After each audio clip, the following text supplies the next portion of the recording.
Welcome, everybody. It's episode 127 of the Whole Backpack Podcast, and Chris is here, and his Conyers are also here. And I like them, so they're staying. Sorry, I'm trying to. It didn't work. Thomas, Andrew, Emma. See who else rolls in. Quick sponsor shout out: Stoneage Ball Python had a tree fall onto his house. Please buy his snakes. He needs help. Stoneage Ball Pythons of Pacific Northwest fame. He was just at Pac North with Andrew, and they're gonna probably do like a Pac Northwest episode. I have no idea what day yet. I should probably ask them. That would be a good idea to ask them. I'm bad at doing podcasts. BNS Reptilia, mini species. We love Chris. Hopefully he drops by and talks about Longicauda. Small Town Exotics, Shane. Also many species. You might not know this, but you should check out his YouTube channel. He's got lots of new videos coming out, including a hognose brumation video. We love that. Bravo Zulu Ball Pythons. She sells ball pythons. But she also has Dominican Red Mountain Bows. And we love that. Thank you, Eileen. And Gray Family Snakes. They also sell ball pythons. But they have Sanzanillo. And we also love that. So we're very diverse and fun sponsors. Thank you. Send them a message, buy other snakes. That's it. And vetdna.com, which I forget like half the time. But this is the short shout out, so it doesn't matter anyway. Chris, how are you doing today? I'm doing well. How are you doing? It's like 70 degrees here or something. And really warm. So Am I allowed to swear? I'm sorry. Yes. Okay, good. So I took a bunch of snakes outside in the grass. And I'm like, let's go. Fucking. And they're all like, it's all ball pythons for today's like event. I guess I did corn snakes and hoggers too earlier, but I'm just like, spreading out. What temperature is it where you are? I mean, it's like 32 degrees right now. Last week it was in the like negative 20s with wind chill. So yeah, pretty freaking awful. I can't wait for it to be warmer. I have tortoise enclosures to put up outside. What species of tortoises do you keep? Redfoot, sulcata, Burmese mountain, and Russian. I mean, I have weird feelings about tortoises, but yeah. Which ones are your favorite? Okay, you're gonna shoot me for it. The sulcata is actually my favorite because I like sulcatas. I know they're complete garbage for the reptile industry, and mine's like a rescue, but it's a tie between the sulcata and the mountain tortoise. It's okay so if it's your happy pet, right? Yeah, the only ones I've kind of bred have been the Russians, but it's a weird. They live too long. Too many people can't take care of them. Oh my god! You know that fucking Aldabra that's like the oldest current land animal or whatever? Yeah, it's like, isn't it like 185 or something like that? And he's still going. That's the thing. Like, you just can't kill them. You can't. And like every time I see the Aldabras on Morph Market or anywhere else, I'm like, how or at shows. I've seen them at shows, and they are expensive, granted, but someone could buy them. Do they know it's 200 years? Yeah, no, there's no way. Absolutely no way. It's the craziest thing. It's almost as bad as the Nile crocodiles. Almost. Almost. It's actually not. Like, as far as like cosmic horrors, Nile's right up there. Yep. I mean, how do you feel about it? Should show promoters do things like not allow certain kinds of animals to be sold, or is that too restrictive? This is a controversial topic right away. Damn. No, I'll start off here. I mean, I think it depends on the show, and obviously it depends on like legalities and what all is going on in that area. But like crocodilians, I wish there were more restrictions on like large monitors, large snakes, all that. Like this coming from someone where like there's a retic right behind me. I mean, I'm not going to hate on the big snake community, but like I do. Also coming from the fact that like I heavily volunteer with reptile rescue on the side, like I Mhm. wish that stuff were a little bit harder for people to get, because up here in like the metro Detroit area where I'm at, there are very, very few restrictions in most areas, so people can have whatever they want. And we see a lot of people just not taking care of what they have up here. Mhm. Do you so you think a show, I mean, show promoters kind of do it already, 'cause some of them are just like, even if it's legal to have venomous in this county, I just choose not to have a venomous section to my show sometimes. So they could also make additional decisions about what could be vended if they wanted to. Yeah, they could. I do think it would be better in some ways for promoters to do that, or at least limit what they have, Mhm. if that makes sense. Um, I know Yeah. our big show promoters around here, we have to throw a name out you just took, like Ron Billingsley. He Mhm. kind of promotes a lot of the big shows around here, so nothing is really getting restricted there. Yeah, I like a universe where you could go to a show and buy venomous, and maybe even now crocodiles, but there's got to be some sort of barrier. Like, here's my Yeah, ID. I signed a and waiver, and some shows are like that, and some shows aren't. I mean, you're a venomous keeper. yeah, you're just jumping right in on that one. Yeah, yeah, honestly, like I have my false water cobra, and I was actually going to pick up a mate for him a few months back, and I decided even just a medically significant rear fang was not a wise choice for attempting to sell babies in my area. Hmm. We have the venomous community up near me is very, very small. There's a handful of us. Um, but the people in this area are just really not good about knowing what, you know, kind of picking good pets for themselves. So breeding rear fangs even up here is kind of a sketchy idea.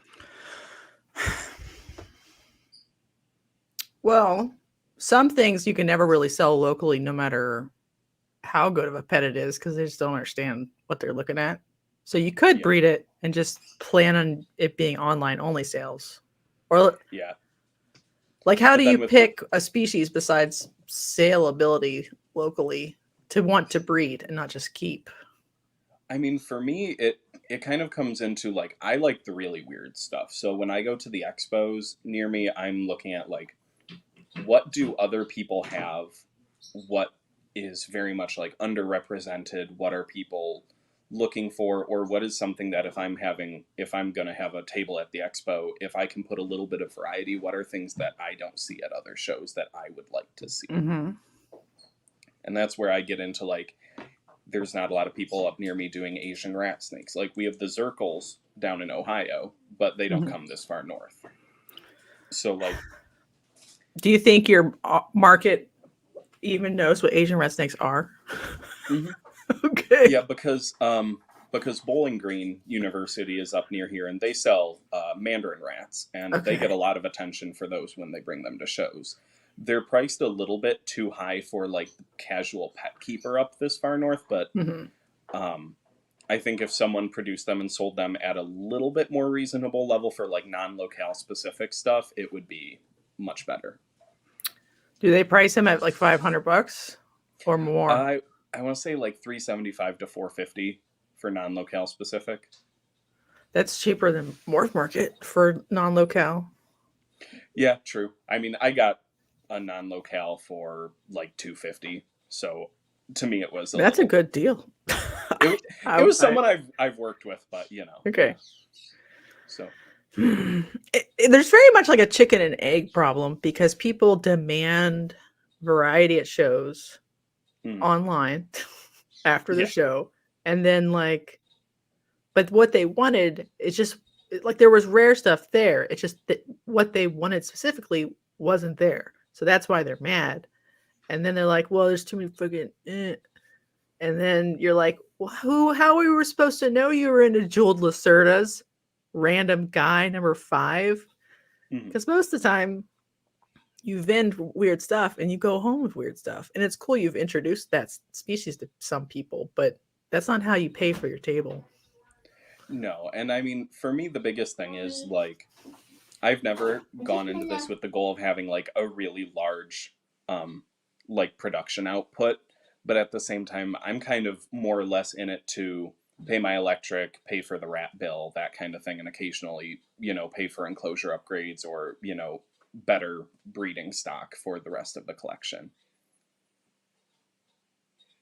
Sorry, there's a child talking to me about peeing on his butt or something like that. I what just happened to be perfect. All right, repeat the last sentence you said. The peeing on the butt part got me. Just basically that, my big thing is that, I think I'm a little bit different from some of the people on here because my big goal with what I produce is to cover the electric, cover the rat bill, upgrade enclosures. That's why the majority of my collection are just things I keep like one-offs, and then if I like the one-off enough, I pick up a mate down the line and I pair it up. So that's like, do you feel like you're a breeder then, or just like a keeper who moonlights as a breeder for the species? So I have like small groups of things. So like, I have the Slowinski Eye project. So I have 11 or 12 different individuals from different bloodlines, different morphs, things like that. I have the group of Tarahumaras. I have a pair of Longicauda, one of which is from Chris over at BNS. And then I've got a small group of carpets, and then the Mandarin rats, and as well as I do some cresteds, gargoyle geckos, Russian tortoises, and then monkey tail skinks. I have pairs of. So I have like, I'm one of those people where I have like a pair or like a small group of multiple things because I like the idea of having enough to where it's a little bit different every time you would see the table, or like every season I can kind of do a slightly different project and give animals a year off and work and focus more on just one other project the year following. Did you ever listen to the episode about Noah's Ark collections? Yeah, you're calling me out there. That's kind of always been my thing. I've got a little bit too much ADHD to just focus on one thing. I wish I could. If I could, it would be ball pythons, locality boas, and Asian rat snakes. So like, good choices. There's a lot. Oh yeah. So like, there's a lot of things I like this year. I'm looking at pairing up the Depe Jani, the Maclots python, a couple of the Asian rats, and having more groups or like pairs and trios of just species that I have really liked. But then I'm kind of working as well on thinning out some of the other things as well. Yeah, it just I do like the people who vend a table with 2 of 5 species and they're not a flipper. Like that's a superpower, right? Or 2 of 10 species, or my problem is like time and space. So then like the only way to really selectively breed the shit out of something is to have a lot of pairs of it, where you're really trying to like hone in on something. And that's the thing. The only thing I'm really heavily doing that with right now that I'm working with is the Slowinski Eye group.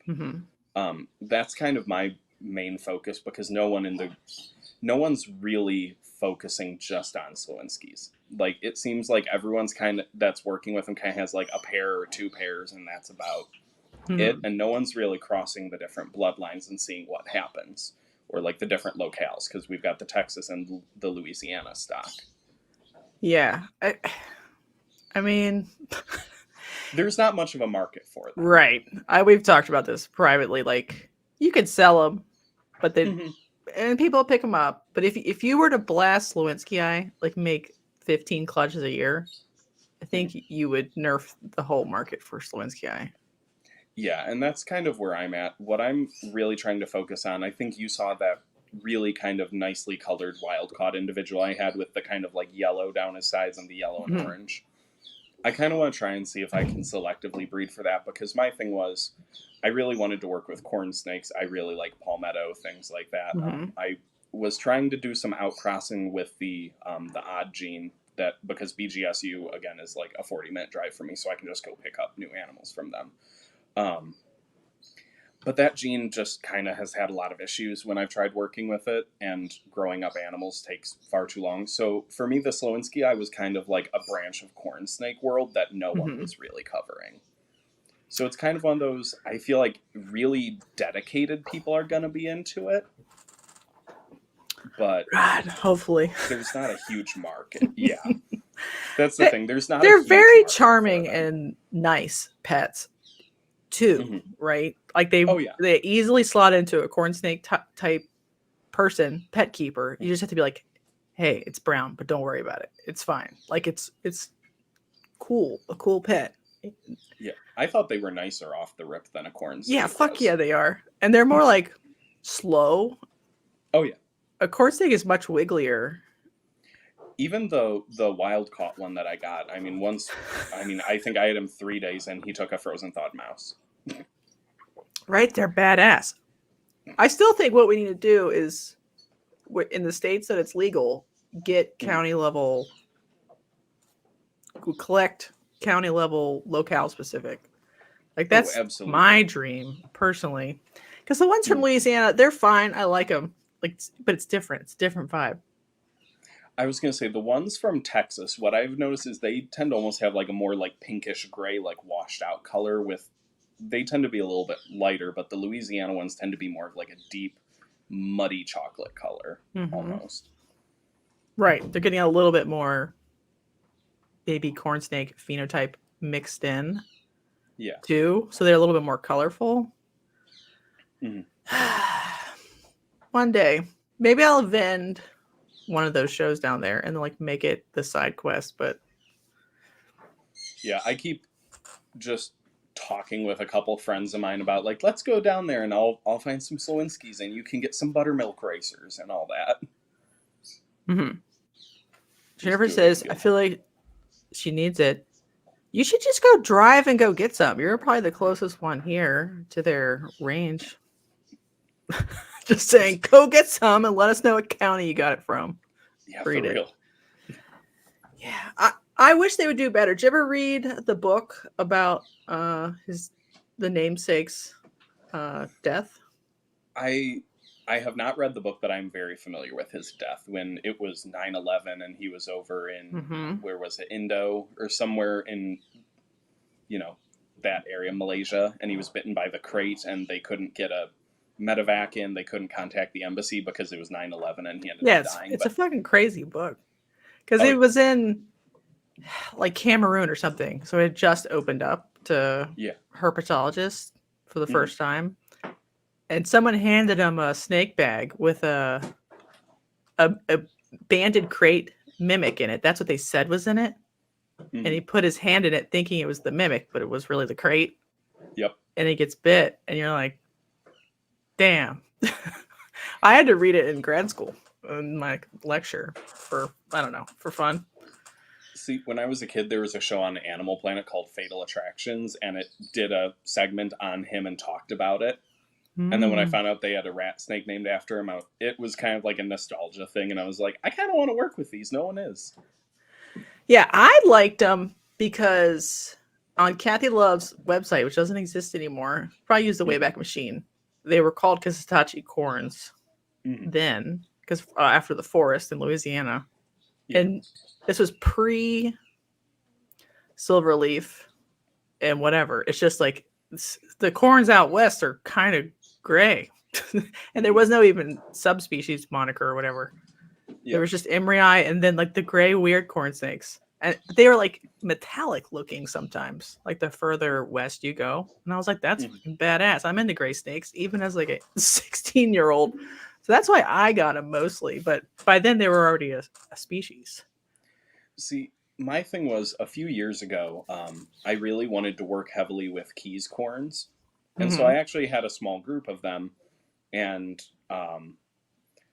the one that I bought that was my main one was sold to me as female, turned out to be male later on in life. And I scrapped the entire Keys project at that point because it was just a sausage party. And when I had the chance to get the wild caught Slowinski after I got the one from you, I was kind of like, this is my way to get back into doing some kind of like a locality rat snake, which was kind of what I wanted to preserve early on. You should do pure Keys. That's something that's rare too. That's the thing. Mine,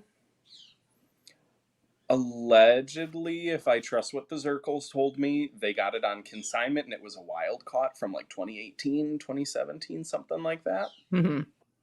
And I mean, it was very small when I got it in 2020, so that tracks. But the thing is, I can't find anything from the exact locale. And all the rat snake guys you talk to, they want it from like, mine is supposed to be from Marathon, Florida. And all the ones are like Boot Key, is the one that like Yasser over at Spitfire has. And then I think Montross over at Dark Horse has Big Pine Key. So the only two lines. Can't. Okay, listen. What if you crossed keys? That's my thing. So that's kind of where I'm at. I've been kind of talking to Yasser about getting his are nice. Key. His are really nice. I want to get one of those, and I'd like to get some of the Inner Montana from him if he produces. I know, especially the green ones. Yeah, I really like the green ones. They're my favorite thing ever. I was going to say, I've got the Slowinskis, and then I've got a Thorn Scrub, and that is the worst animal I own. The Thorn Scrub? Oh, really? She's terrible. Oh, she's evil. Absolutely evil. Worst rat snake ever. Maybe those ones did do the dirty with some Texas rats and just became evil. She's meaner than a Texas rat. Far worse. I have 2 Texas rats. I'll take them any day. What's up, Christina? Andrew says he'll get you some Louisiana Slinsky. Is that legal currently? Yes, it is. Okay. I saw when they were talking about like new Louisiana laws, I looked and I was like, if they're going to make Slowinski illegal to collect, I'm going down before. Right. I mean, it's a problem. Like I feel like any amount of collection before it's illegal is worth it because they're all sort of half inbred anyway. It's just, we just can't blow past the demand by overdoing it, even if it means we have to breed every other year or whatever. I don't know. You know what I mean? That was my whole thing, was it's never going to be a big thing. It's going to be pairing maybe 1 or 2 a year. If that, and then just kind of every year taking the project another level with outcrossing. I want to try and outcross into the Silverleaf project. I'm trying to get with Brad Lichtenhahn to get some of the black morph. Do you think black is real? That's my next question. Here's the thing, it's underwhelming. I think it's real, but it's underwhelming. Well, so by the first time I hatched them, I labeled them as Pos Blacks because some of them are born really dark. And then they all grow out of it, and I'm like, guess they're not blacks.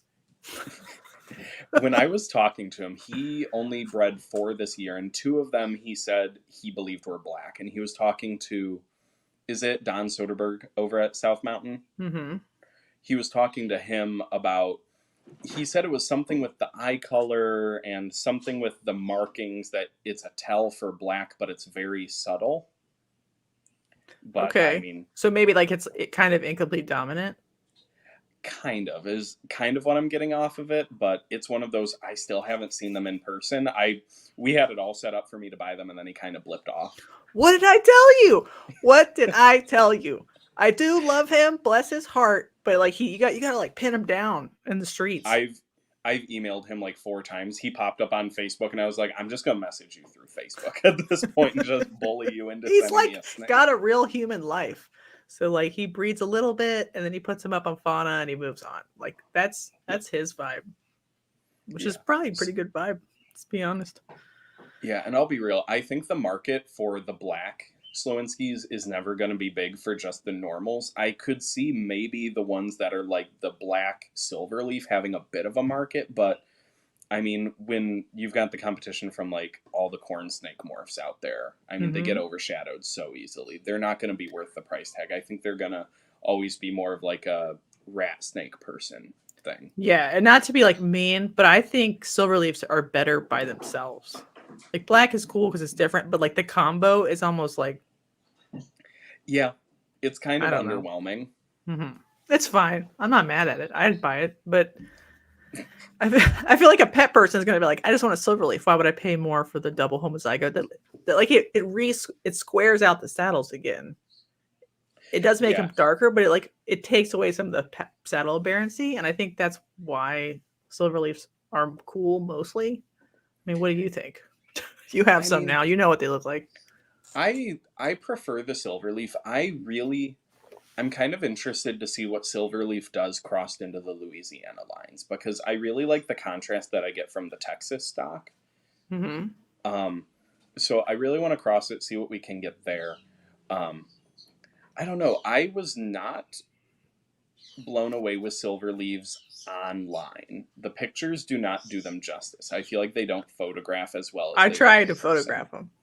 Yeah, they are Okay. much better in person because you get the subtle pinks up around the neck, and I feel like Right. they give They some have really like weird nice. little speckles of color Yep. that you're like, oh, it's like a uniform gray snake. But no, they have like pink. And some of them get pinker when they get older. Like it's Yes. like an ontogenic change. Yeah, and I've noticed that pink, it does happen with some of the Louisiana stock. I've noticed when you get to like the F2, F3 Louisiana stock, you do tend to see a bit more of like the pinks and the reds come out. But with the Texas stock, it's much more apparent right off the rip. Sorry.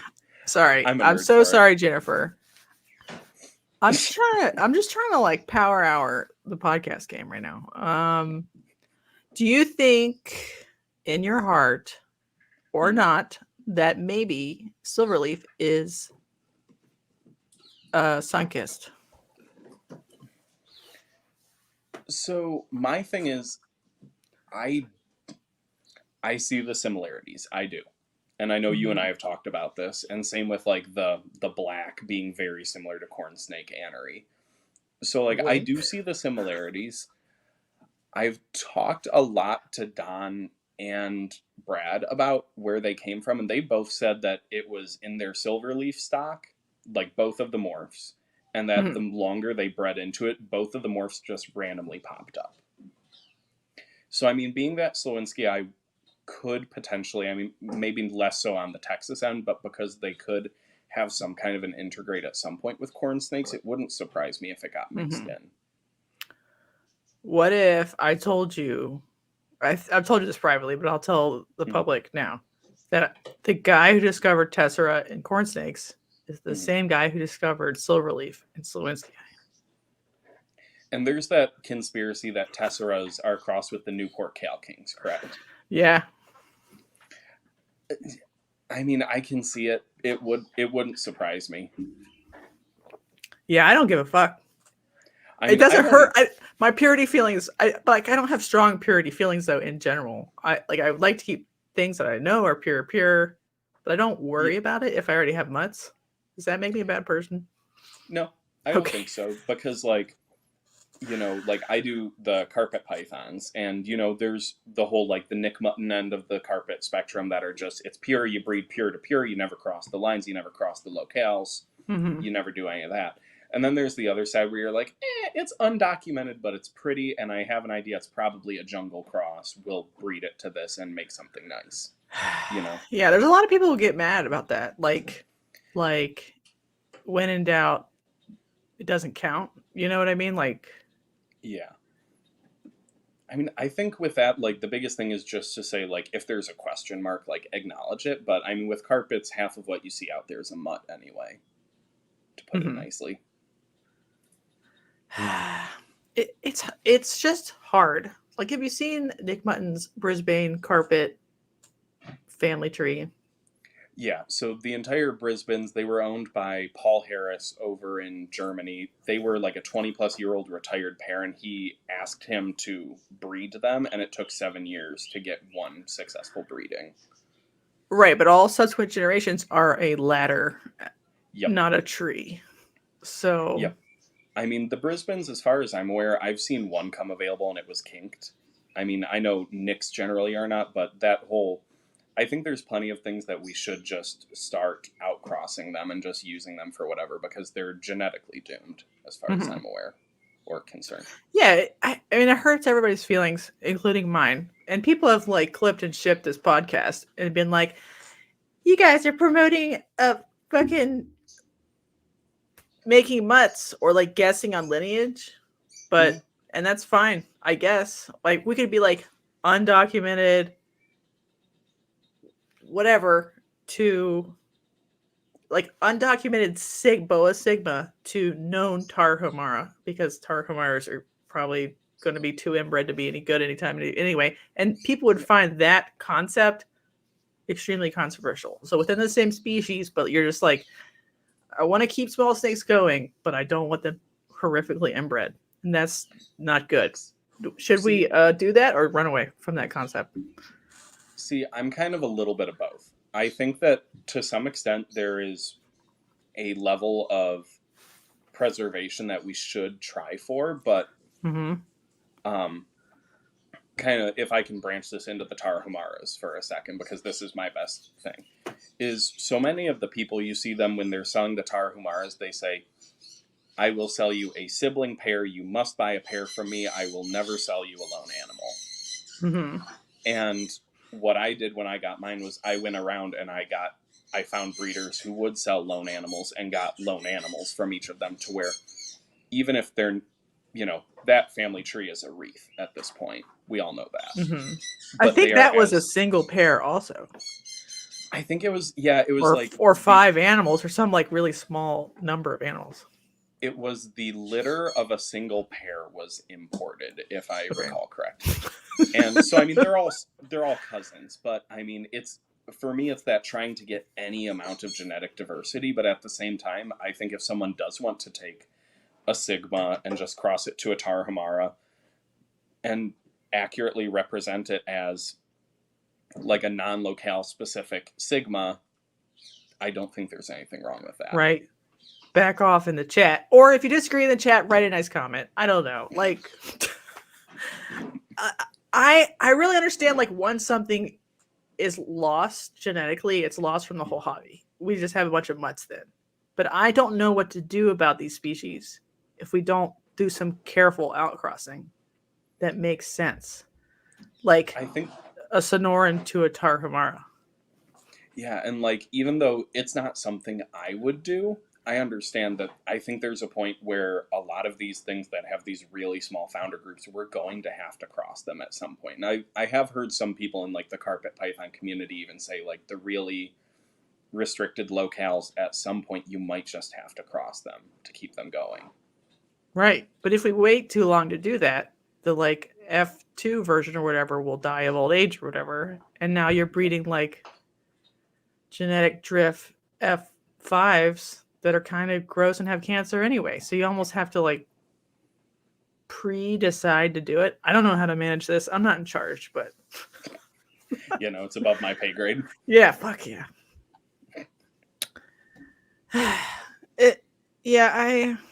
Oh Lord. That's drama llama right there, buddy. Oh. Do you think they should do we want to talk about this? Indigo comment. We can talk about it. I'm okay. Down. Do you think indigos are too inbred at this point? I mean, from a natural history perspective, I mean, my dry markin part of the hobby is Crebo. I do Crebo. Okay. So, I mean, I can't really say too much, but if we have a limited stock, and I know that when they've done field research, the territorial range of a Crebo is like 10 to 15, or an indigo is like 10 plus miles.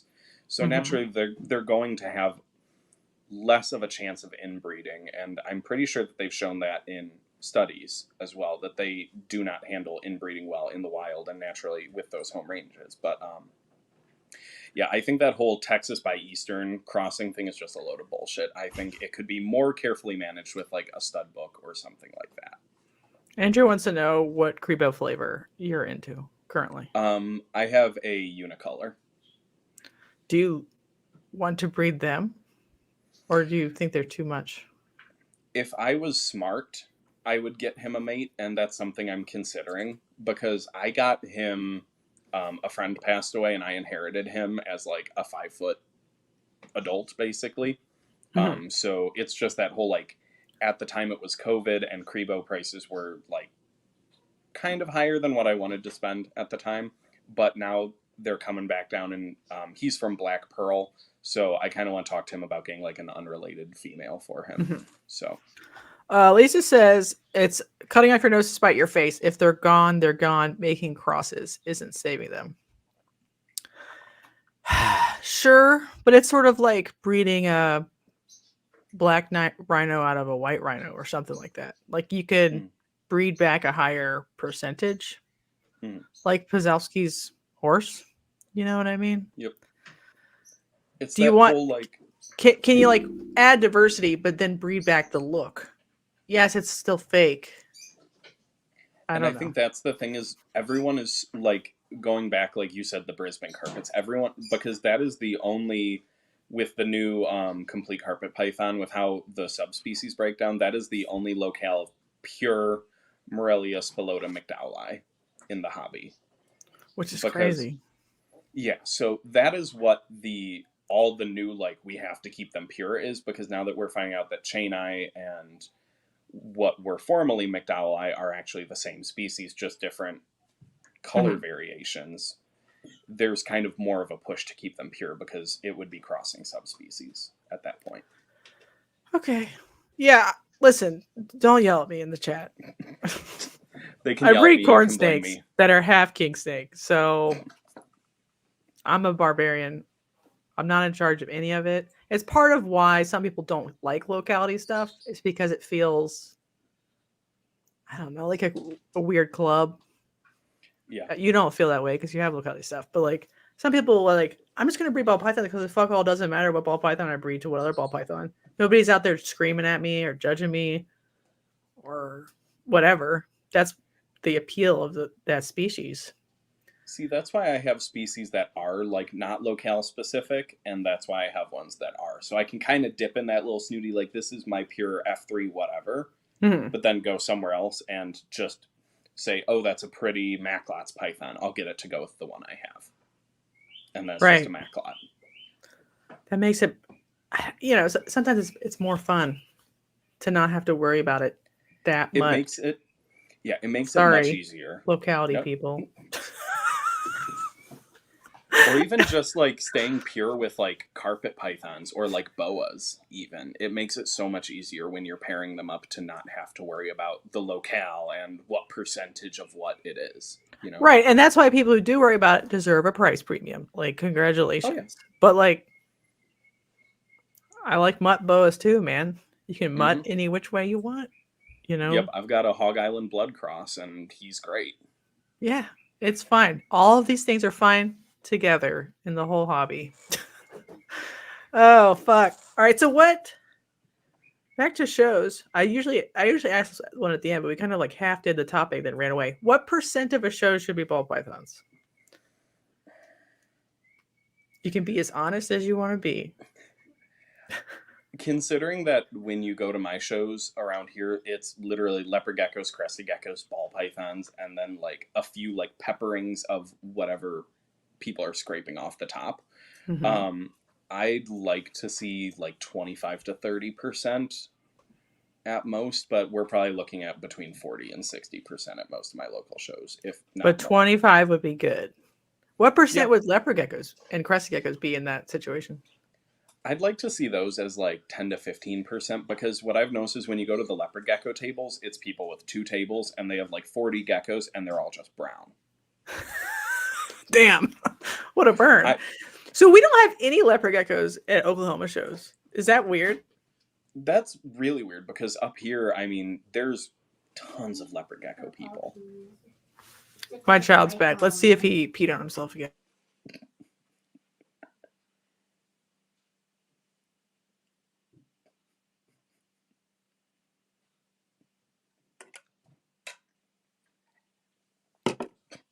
I'm back. He's taking my car keys to drive away. I don't know. I said go find him. Okay. I'm so sorry. All right.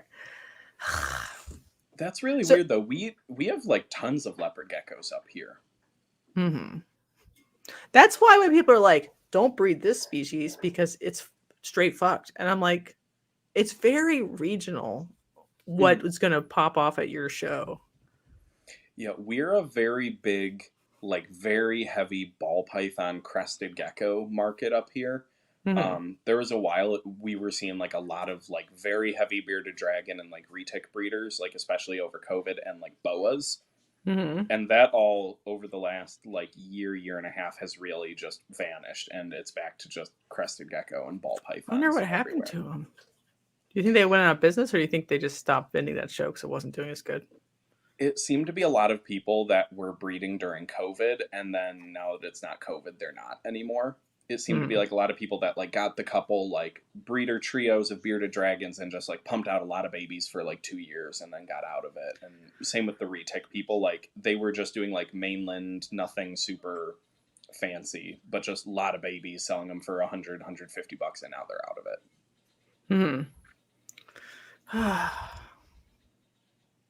What's weird to me recently is like now that sales are shit, like people are going further afield to go vend more shows. So there used to be no other corn snake vendors at Oklahoma City shows, basically. And then the last show me I did, there was 2 or 3 other ones that came up from Texas because like Texas sales weren't good enough. So like that can change things too. Like you might think your local market might be good for something, and then they start to drive further afield from wherever their home base is. Yeah, which is... I've started. Go ahead. Sorry. Oh, I was going to say, like, again, I'm down in, like, Detroit, but we have people that have come to the shows up here from, like, Wisconsin. So, I mean, they're just making the whole trek around. We get Indiana, Ohio. So, I mean, people from other states are coming here all the time for our expos. And we have at least one every weekend as well. Every weekend? Yeah. We have probably, I would say we have between 6 and 9 a month within an hour and a half, 2-hour drive of my house. That's a lot. It's overkill. It's way overkill. Everyone's trying to start one, and part of the issue is because a lot of them are run by Ron Billingsley. There are other people that are trying to be like, hey, we're kind of vetting our sellers a bit more. We have higher standards for what goes on the table, and are kind of like doing their little pop-ups, and those ones are going super well because they're actually trying to run them a little bit more decently. So you kind of get that competition of like the Ron stuff versus the other expos. Do you think any show promoter should enforce percentage rules for a species? Like if there's 10 leopard gecko people signed up, he's like, the last 5 of you are on the wait list, you know, because the whole show can't support 10 leopard gecko people. It can only support 5. Or is that not fair?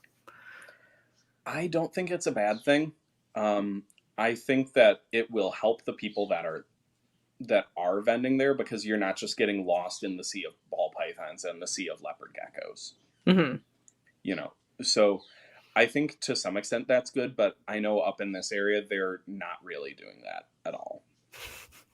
Right. They're not doing that down here either. But to be vending any show is always like, besides just being a crapshoot, it's also a crapshoot of who's going to be there competing against you. So if I knew it was 3 corn snake people were going to come up, maybe I wouldn't have brought any corn snakes, you know. But then like they don't necessarily even announce who's coming because they all book it like the weekend before.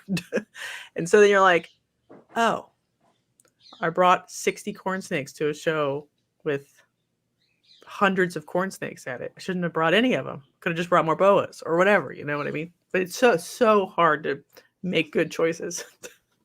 Yeah, and I think like part of the issue I would say we sometimes have up in this area is like the quality of the animals at the shows is not always the best either.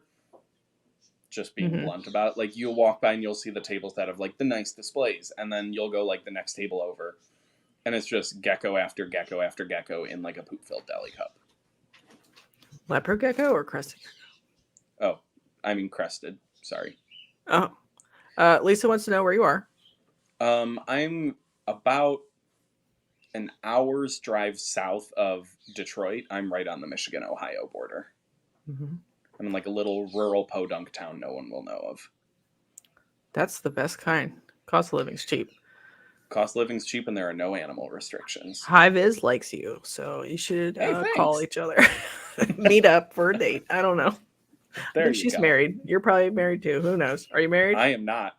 Oh, you could be the side piece. Excellent. I have a partner though. Oh, I mean, y'all can. I was gonna say wife swap, but then you're not married, so it would be just like swingers or whatever. Okay, you don't have to do that. This is all consensual here. There you go. Yeah. I mean, this is something this dumb show has wrestled with for a long time. Like, what's fair? Because it's also not fair to the vendors to book 40 ball python vendors either, right? And No, then and it's I mean, not fair to like exclude certain people when they're like, I was here first or whatever. yeah, it's tough because like that was something that I went to Tinley Park back in October, Hmm. and don't get me wrong, like I love ball pythons. I have like 25 of them. Like nothing Loves against them. them. 10 out of Yep, 10.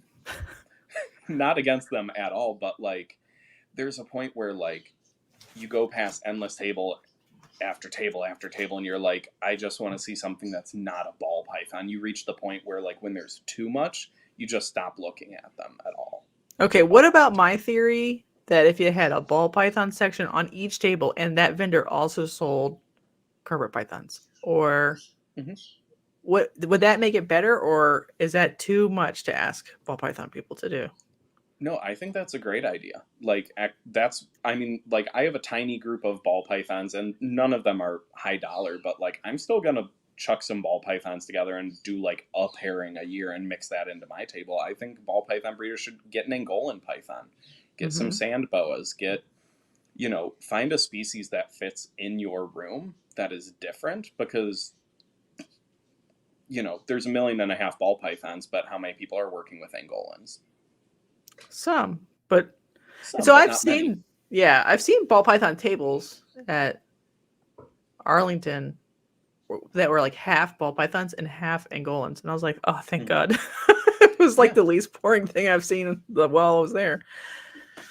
I think that yeah. would make it much better because ball python people are good at taking care of their dumb snakes or whatever. They can try Mhm. different stuff and sell their happy ball pythons, right? And Yeah. one of something else, at least one. And I think the other thing too is having that other species to break up the sea of ball pythons, even if it's just like BNS. Like when I saw him at Tinley, he had the ball pythons, but then he had like the longicauda and the bull snakes and all that. Hmm. And so even if you stopped for the bull snakes, while you were there looking at the bull snakes, you spent longer looking at his ball pythons as Hmm. well. So I think it's a good way to like lure people in with something different, and then they take the extra time to look over the rest of your table. We love it when people look at Chris's balls. Thank you, Andrew. Do you think Richard is correct and ball python people are too stubborn to work with anything else? Do you want me to be honest here? Yeah, this is a podcast. Absolutely. Like, I think part of it is like, the thing is like, I know there are lots of ball python people who are legitimately into their ball pythons, but like I feel like there's also quite a number who are just into it for the money or the morph game, which is fine if that's what you're into, but that's why they don't want to try anything else. Because if you're doing something like a maclot or an Angolan or just a bull snake, there's not as much to work with. Hmm. So I feel like that's part of it, why they don't want to. Yeah, at least it says morph projects are space hogs. So a lot of Mm-hmm. times, if you're trying to hit numbers or something, any extra mental resource cannot be diverted to another species, even if it fits in your room and it, doesn't hurt anything else. It's just they have to focus because, like, I mean, that's how ball python people get educated when they're coming in. A lot of Mm-hmm. times they're like, oh yeah, you got to buy just the right snake at just the right time and then pair Mm-hmm. it, and it's got to be hyper optimized because it's a saturated market for like the Mm-hmm. bottom 2/3 or whatever, right? Yeah. So if you don't hyper optimize, you're left behind and you're selling pet swill anyway, which doesn't compete. Mm-hmm. So like, what And I want people to think about is like, you wouldn't be selling pet swill if everyone wasn't breeding just ball pythons. yep. Like, because then since your attention is divided, no one will have to hyper optimize if everyone chooses to not hyper optimize. What do you Yeah. think about that theory? I Yeah. I agree with it because I mean, if that's something that's very different about the ball python market compared to some of the other groups that I've been in, is like it seems like everyone kind of has their own camps, and like you said, like some people are really into like the clown, or like I remember, what is it, like the kiki was really Hmm. big for a long time, and now I'm seeing a lot of like puzzle and other stuff like that being talked about. And I'm sorry, I don't follow the morphs as It's closely okay. anymore. They're It getting doesn't too matter. confusing at this point. I'm like, I miss when it was just albino and pied. Right. But I feel like you see people that are like, I work with just this, and they kind of like hone in on like that's their thing, and they do really well with that. But I think kind of like you said, like if you're not having to hyper focus on beating out 50 other people and you're broadening the horizon, it'll be a net positive for everyone. Yeah, like if and then to put in like ball python terminology, if everyone stops breeding as much and as intensely, the prices would stay higher longer. Mm-hmm. Absolutely. Right?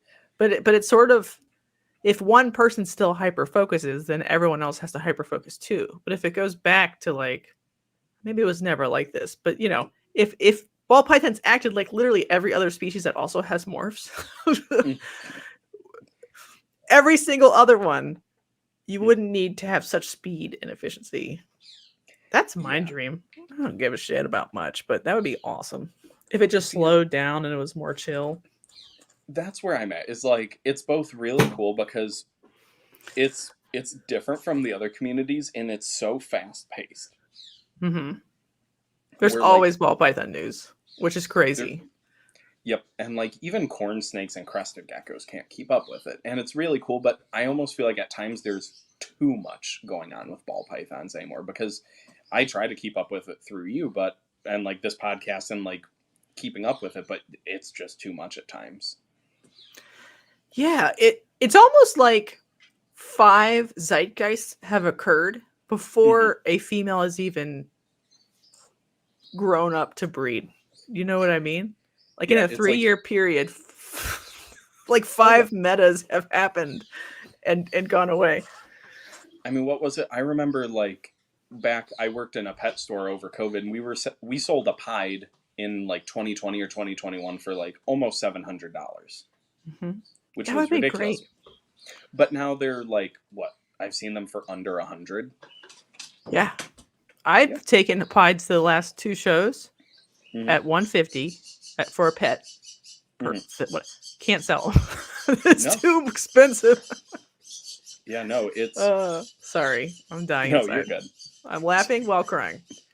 I mean, it's good for people like me who are, like, not big into ball pythons, but like buying pretty morphs to put together for something down the line. But it's the whole, by the time you raise it up, the thing that, you know, I might have paid $300 or $400 for a few years ago and was like, oh, this will be like a mid-grade ball python. It's kind of like, to quote you, it's pet swill now. Yeah. Put it in the pig trough for all the little piggies. Sorry, that was weird.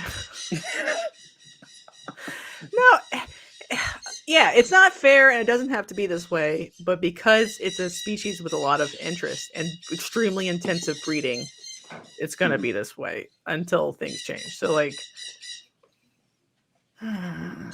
I feel like in the next year or two, especially between the economy, the market, and everything. Sorry, are the birds being really loud?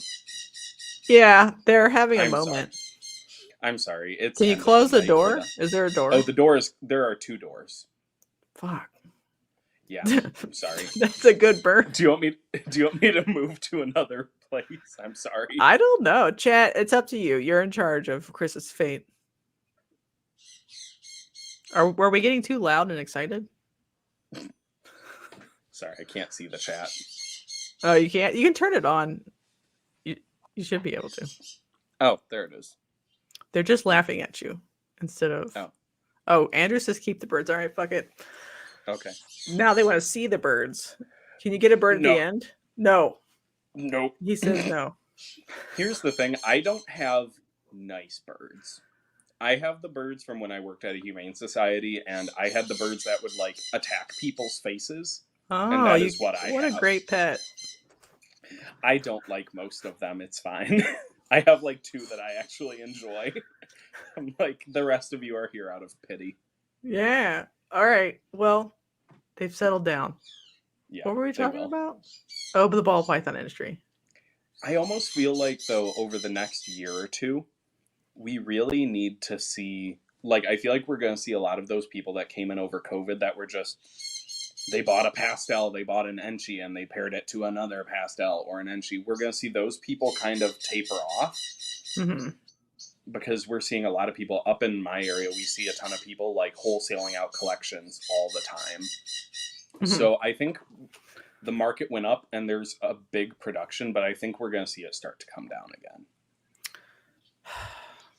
Yeah, I guess the thing that feels weird to me is I saw people get in, spend good money, have like real projects that were put together well, and it didn't matter because just supply and demand won even well constructed, thoughtful projects. Like, you know, there just is a limit to the number of ball pythons that can be bred in this particular economy right now because you have to have pet sales to drive the engine. The engine is not being driven to the same extent it was. And so people must diversify. I'm just saying. I love everybody. That and like, here's just a question from my end. Do you think the market at all is being affected by the push from like the very advanced side of the hobby to have like really, really big, massive enclosures? And a lot of people are like stepping back because they feel like they're not able to provide that either. And that's part of why people as well. So like when you go look at their comment section, sometimes you'll see people be like, I was going to breed ball pythons and then I thought it was a stupid idea. And I wanted a big enclosure. So I think some people are pulled away. But honestly, I think those are two different people. Like the kind of person who would invest $100,000 into a ball python project is not. Sorry, I was. Go ahead. Oh, I was going to say sorry. I misunderstood something. My bad. About what? Stupid. Oh, I misunderstood when you were saying the like the breeders. I was thinking we were talking more about the customer base for a minute there. That was where I got a little twisted on. Sorry. So I don't think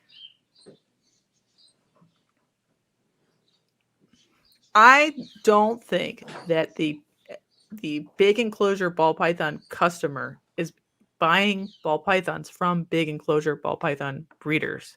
I think they're buying a ball python from whoever, being like, I would like to increase its care, and just increasing the care. After the fact, they're like, oh yeah, that's a good idea. And everyone's like, cool, good idea. But right now, it doesn't feel to me like someone is the small batch breeder in large enclosure breeder at scale who is selling hundreds of ball pythons to be someone's first ball python that they got ethically or whatever. That is not happening. Do you see anybody doing that? No, sorry. What I meant is like with how a lot of the like the advanced side of the hobby is like, oh, to have a ball python, you need like this minimum 4x2x2. And I've seen there's a push for like every species now needing a 6 foot. Are you seeing that preventing like the customer from buying from a breeder because the standards are? Because I think you only hit that idea after you're a customer the first time. That's kind of what I was thinking, but that was just a thought because via like the rescue stuff I do, we see people like not willing to adopt from us because they're like, oh, I looked up like what it takes to take care of this and I found this care guide and I can't do that. So I wasn't sure if you thought that was a factor at all. Maybe. I hope not. That seems dumb. To me, like, care has always been like a continuum, right? It is. Oh, I like agree. You get a snake and you improve the cage, and you're like, oh, I'm going to improve it more, and then you improve it more, and then you're like, well, I'm just going to upgrade them, and then like I'll get a second snake, which will be in the like third stage, improve first 3-foot enclosure. So there's all this like, you're progressing as your husbandry squirrels grow and you get more money. So that's how it always was. But now it's like, no, fuckers, you need a fucking 6-foot, everything perfect, $1,000, or you're a bad person. That's how it is anymore. That's how it feels to me. Oh, yeah. Mm-hmm. Sorry. No, you're good. I have fuckers. You're good. Like I will sell someone a snake and be like, go get a tub for now with the heat pad and thermostat, spend the money on that part, and then upgrade later, right? Because like it's a lot to be like, I need them to put on a heat pad. It's not overhead halogen. You're going to hell for that one. I know, but they're, It's fine. It's fine. leave their feelings in the comments, everybody. But it's called the upgrade. It's the process. Mm-hmm. If no one will sell any snakes and no one will have any pets and there will be no breeders if the standard is so high no one can meet it. Just saying. Right. I'm going to get in trouble now. They're going to I'm sorry. You can blame me. Me. I've been banging this drum for a while. Right. If you work at a rescue, wouldn't you rather people have, get the qualified home, take care of it, but maybe not the most intense setup, then you just have to euthanize everything because you can't rehome anything? I have said that 1,000 times, and I've said it on other podcasts, and people thought I was crazy. Yeah.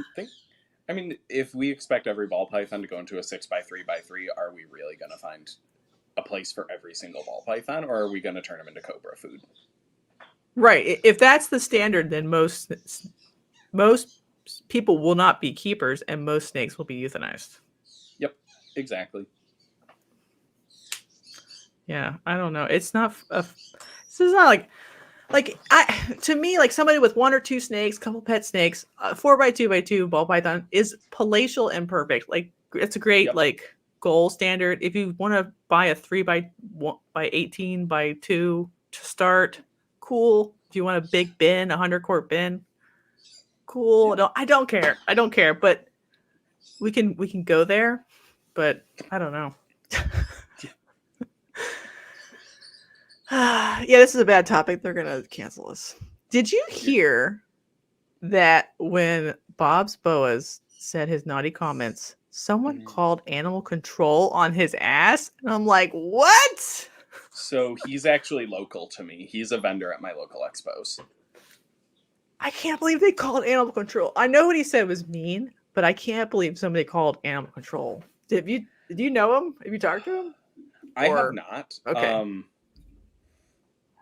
So I have mixed views on that. We can answer that question next. Finish, Bob. So my thing is I can get yelled at for this, but if it's a species that is overly produced, let's say it's common boas, like what he's doing, and if he's producing a lot of normals and they're not able to be sold, I think humanely euthanizing them is a better option than allowing them to be neglected in a home that's going to take shitty care of them. Right. But the way it was handled, the way I followed everything, was that he originally said oh, if they don't sell, I just chuck them in a freezer. Right. It sounded bad. Backtracking and then saying oh no, I only euthanize the unhealthy ones, and everyone was like, no, that's not what you said. Right. He shouldn't have said that. But I can fathom that someone sent animal control to him. At a prior job, someone found out that I had 2 lovebirds that laid eggs, and I raised 3 hatchlings, and they sent animal control to my house saying I was a commercial breeding operation. Are you not allowed by USDA regs to? Oh no, you totally are. Okay. Animal control came to my house, looked around, we're like, this is fine. These are pets. I was like, yeah. Yeah, so, I'm just scared of people on the internet now. Mm-hmm. Oh yeah. There's roving bands of people who go around and call out people for the dumbest husbandry things and get their accounts shut down for you're abusing animals, and none of it is for actual using legitimate heat mats. Abuse. Or I saw someone saying that if you feed canned insects to a reptile, you're abusing it. Great. That's great. I don't know. It's so hard in the hobby because I think most people would agree that instead of being, underfed, underappreciated, shunted from wholesaler to wholesaler or whatever, in a down market, it'd be more humane. Is that a cat? Yeah, that was my I need sinus. cat, right? I need to see it. I need payment. Oh, it's beautiful. I love it. She is not a smart creature. Okay, but I'm in. I was going to say I currently have like 4 cats in the same room right now. Yeah, That's why I won't bring a bird out. Yeah, I fucking love cats. I'm like that girl who's like, I want to hug every cat. And then I cry because I think about how I can't hug every cat. That's me.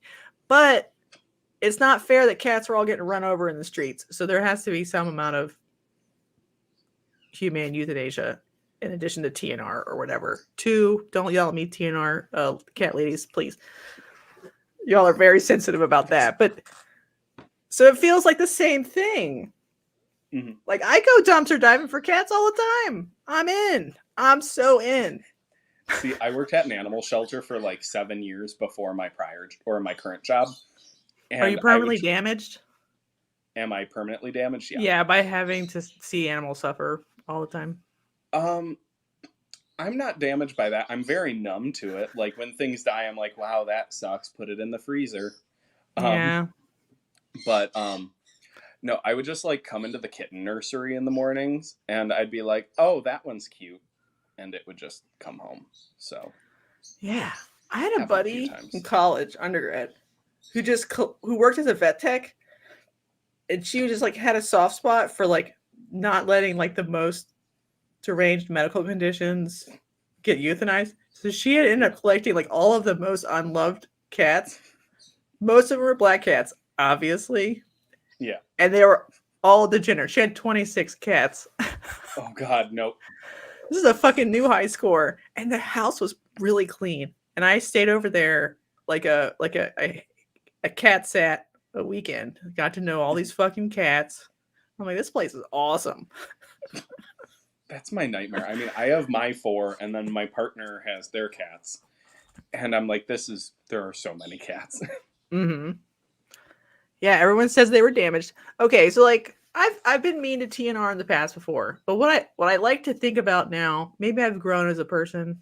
I'm always growing. Is it's not nice to shelter workers to make them constantly feel like they're murdering all cats. So, you know, if y'all want a TNR program to like feel better inside and do the hard work you do, that's my new stance. Because they're fucking cute little kitties. Yeah. I mean, yeah, but the way my shelter did TNR was not ethical. Was not good. Responsible. No, they would like, oh, this cat was surrendered from a home and it pees outside the litter box.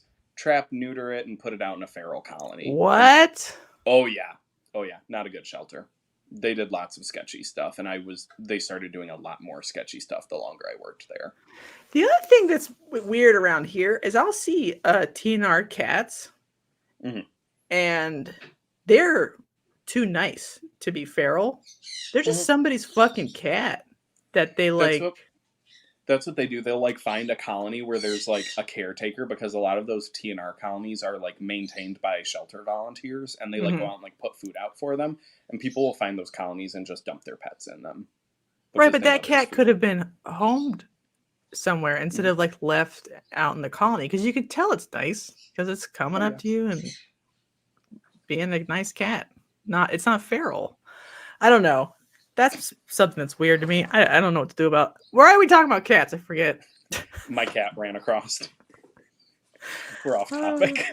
Yeah, it's okay. I think about cats a lot because you like cats. People are. Yeah, I also just think about cats a lot. You know, fuck, they're so awesome. I'm gonna go to a cat show one day because I want to see like the judges holding up the cat like a fucking linguini. Like, look at this fucking cat. Isn't this fucking awesome? Have you ever seen that Netflix special called Down the Catwalk?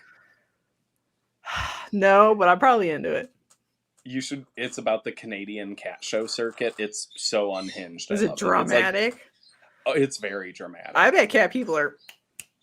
Oh, you need to watch it. Oh yeah, I do have the cat poop disease. Yep. 100%. I think I've said this on the podcast before, but when I was pregnant but hadn't given birth yet, and I was bottle feeding those kittens, I could phantom cry, hear their kitten sounds like in the shower, and I'm like, oh no. They fully imprinted on my brain. It's not just the toxoplasmosis. They've had the full oxytocin circuit. I was gonna say they got into all the hormones you had. Yeah, hell yeah. Oh man, I can't wait till my husband dies and I'll get 26 cats. Whoops. That's what you're looking forward to. Yes. I'm kidding. Ish. Okay, let's go back to snakes. I was gonna say there was a question a while ago about what did we think the next. Yeah, that was a good question. I fucking forgot about it because I got a weird cat boner. Okay, go ahead. Sorry, the weird cat boner got me. Sorry, words come out of my mouth and they don't necessarily make sense. Oh god, next popular reptile though. I don't know. I feel like there's a lot of stuff that's like really well represented right now. Yeah. And I feel like there's a lot of stuff that isn't going to be popular, but I feel like I'm starting to see like Pitchophis becoming more popular, and like different king snakes and milk snakes. But Bravo says house snakes. Those and file snakes, I can get behind both of those. Files I see starting to get a lot more traction, but they don't have the morph aspect of house snakes. And they don't have a pattern. They don't, but I think when you get the ones like April Linkfield is doing that have like the high purple and the high pink, and now she has like the black line, they have enough to where like when you cross them, funky stuff comes out of the different lines. Mm-hmm. So I feel like those are... False water cobras boomed too. Those are getting big. Mm-hmm. I feel like there's a species that's going to be big because it got too underground and then people got re-excited about it and they bought a bunch as pet people, like MBKs. But there's no project there. So people just breed more and they're like, okay, I sold more to more pet people and then I breed more. And then there's ones where there's a chance for there to be like a breeding community that comes out around it that's like either working on selective breeding or whatever. See, I think house snakes would be really good for that because I know I've listened to a few different pods where like they've talked about like because the Lamprofid family is so understudied, like things that were once different species are now the same and things that were the same are now different. And it seems like that community is much more open to things being crossed across the different species. Is that good or bad? I don't know. I prefer a pure species, but oh if the subspecies crosses. But... Half the time you try to buy one on Morph Market, there's no species status. And these would be full species hybrids. They're just like, it's in the genus somewhere. Yeah, but I do feel like the house snakes are going to be good because kind of like, I forget if it's you or someone else, but like someone said they work really well with like ball python temps because they're from Africa.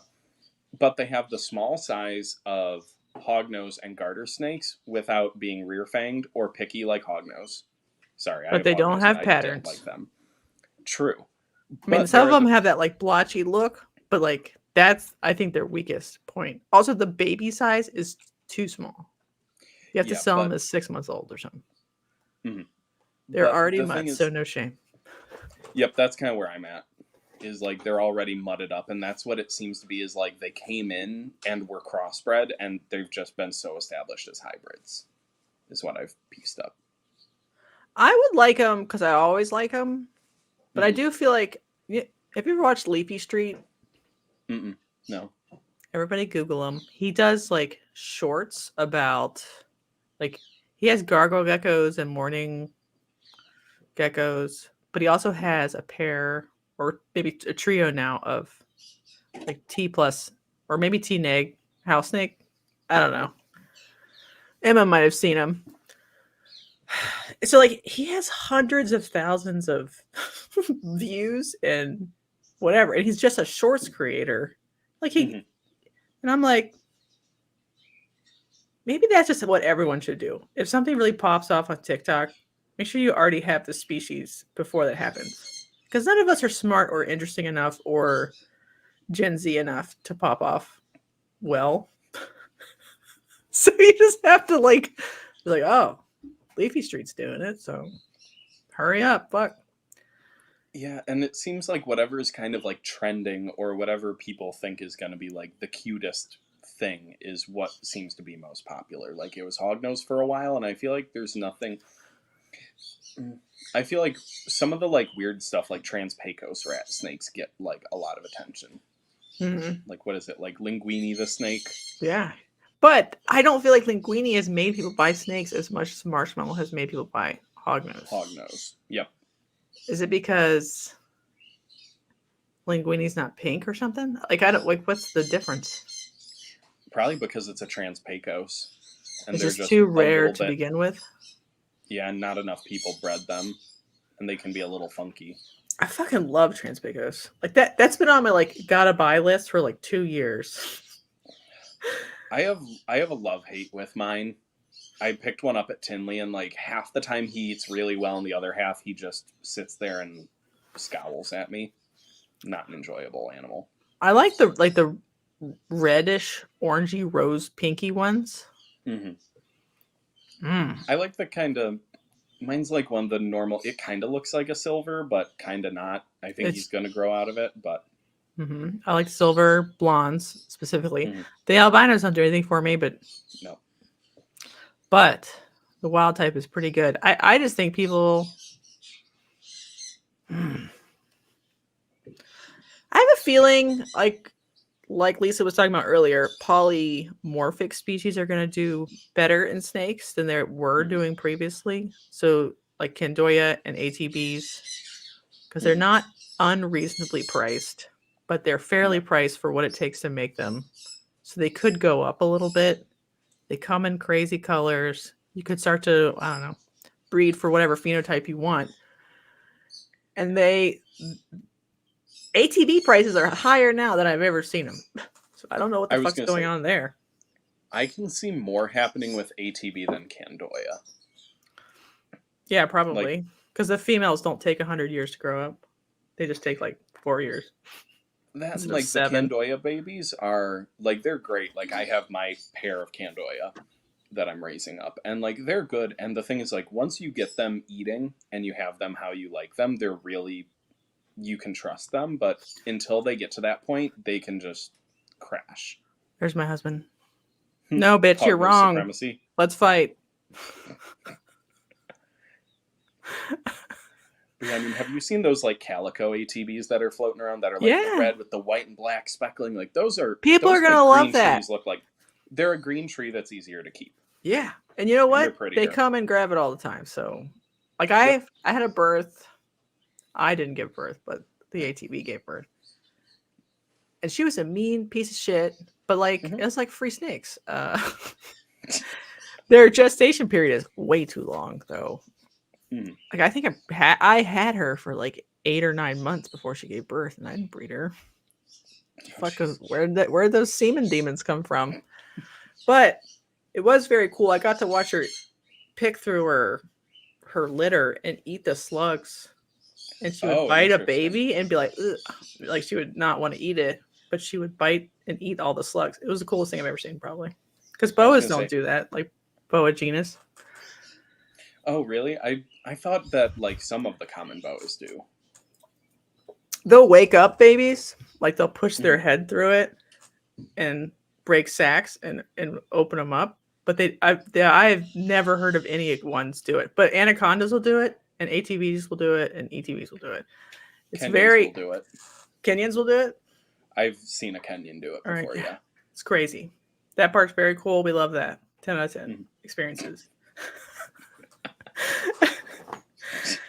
I don't think an ATV is ever going to be like a pet snake, though.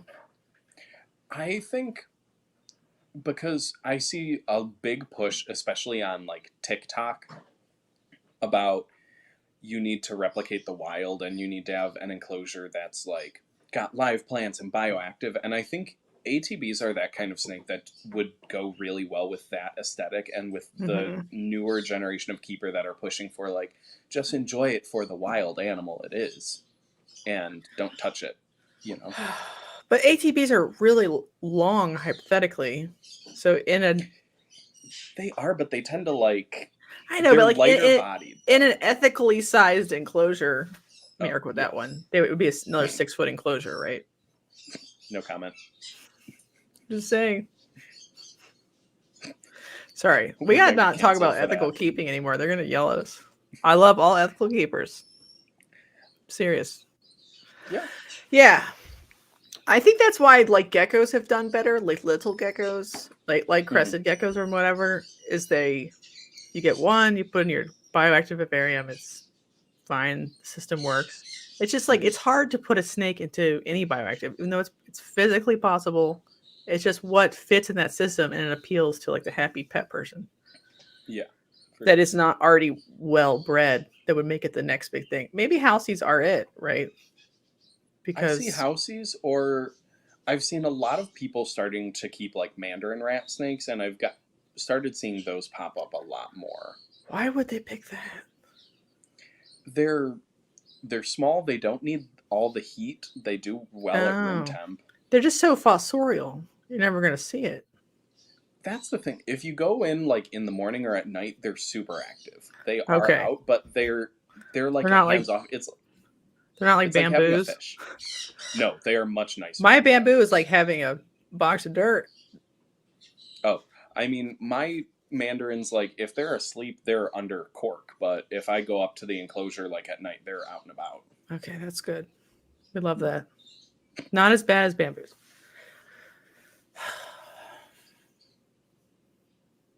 I like bamboos too, though. Very aesthetic, but you don't really see them ever. Yeah. No, they had like a boom for a few years there, and then I think everyone realized they're total assholes, and then people stopped keeping them.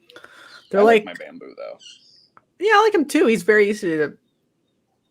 They're very easy to like... and easy to work with. Yeah, it's like no-brainer easy. They remind me of cave geckos. Like, basically ambient temps almost. Put some food in there. That one is bioactive for me because I don't ever see anything to be able to clean it out anyway. So it's like 6-inch deep of cook. There's probably a turd in there somewhere, but I put some crap in there. Hopefully it takes care of it. Yeah. See, I feel like a lot of those like old world, like the fossorial stuff that doesn't need intense heat is starting to become a lot more popular because it's just one less thing to have to think about. Right, but are they going to be mad that they can't like Netflix and chill with it like their ball python? The pet customer. Yeah. I think it depends on what the person wants. If they're like going that route of like, I like plants and I want something pretty to look at, they're very happy to get that hands-off pet. Mm-hmm. But if they want like the Netflix and chill pet, they're getting like a boa of some sort or like a retic or a ball python, because I see so many people on like Instagram that are like, oh, I'm just going to play video games with the retic wrapped around my chair. Which is maybe don't do that, but you know, I wouldn't.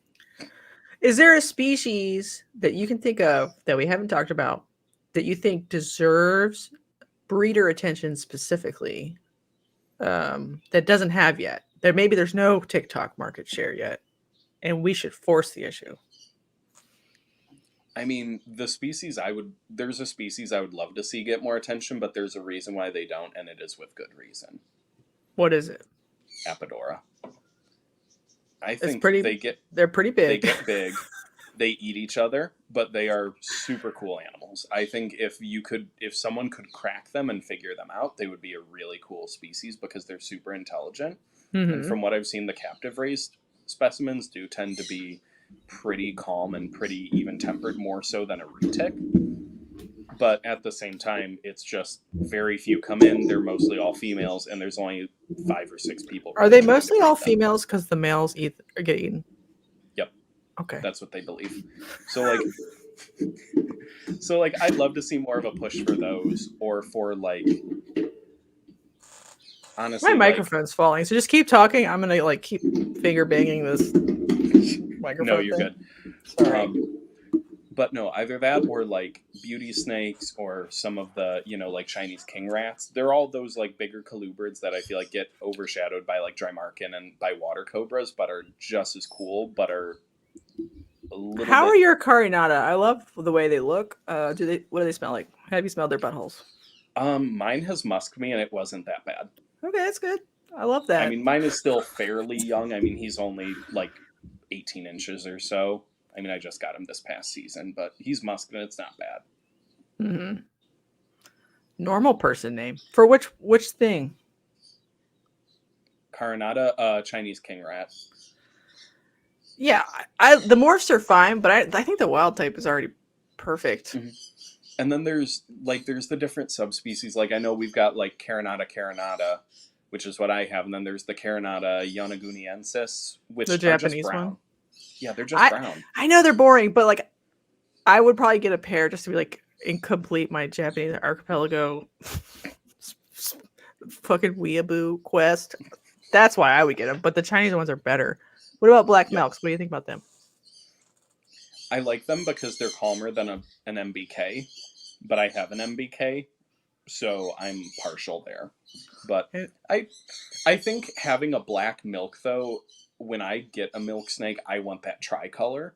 So to me, having a black one when there's just an MBK kind of defeats the point, but I know they get larger and the temperament is better.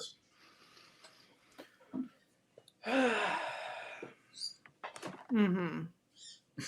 I don't know what species like deserves people's attention. It's hard to say. Besides Dion's red snakes, of course. You lost me. I had a Dione and I sold it. Fuck, dude. I had a T-Neg albino and he was the meanest little Asian rat I've ever met. Really? Oh, he was evil. I do have a Bimaculata though, and I'm gonna work on pairing him up at some point.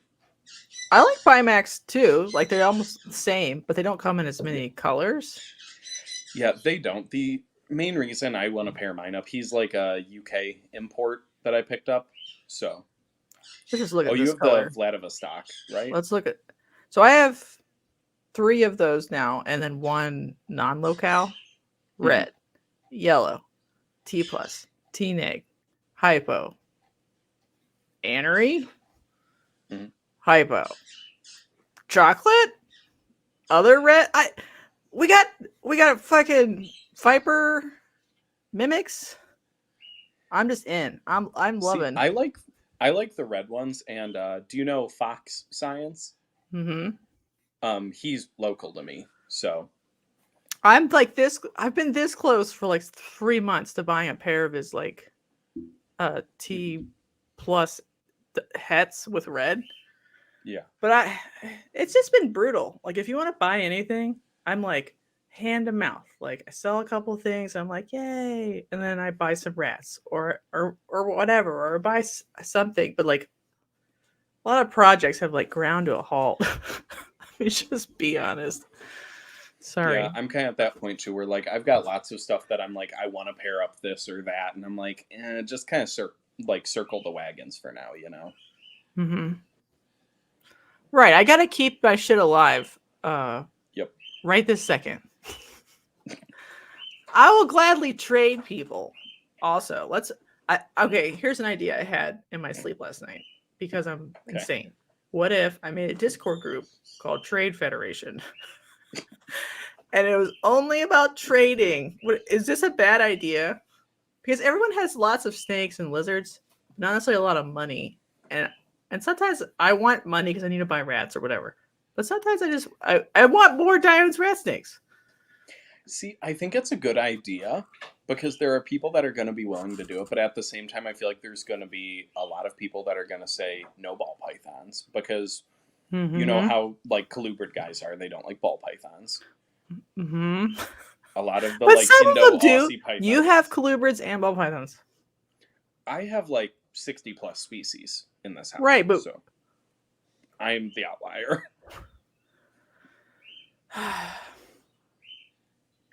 There's got to be a way to get some people to get the projects they want going with other people equally. Maybe not everyone can figure it out, but some people can figure it out.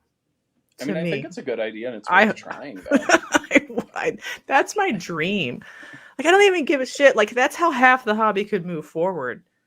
Because you don't have to worry about price falls or figuring out the right price. You just sort of both kind of agree that sounds like a fair trade. Yeah, just do it like horse trading. Yeah. Because that's the only thing that really works in the hobby. Like I don't know. That was my idea in the night. Chris thinks it would be fun. I support this. I don't know if I would force that rule, but like between each trade pair, you just have to like negotiate the terms of the trade. Like if you want to be able to test it in quarantine and then send it back, then you just would have to agree to that. And I think you'd have to be careful who you let in, because there's also the whole like figuring out like, are you both shipping on the same day, or is one person sending first, or kind of what's going on there. Yeah, and I think if you're friends, like you don't give a fuck. You're just like, I'll just put it in the box. But if you're not friends, then whatever. But that would be the idea. Oh yeah. Do you need cat tax? I just like the little tip that. Oh my god, I love it. Invite only trade federation. There you go. Mm-hmm.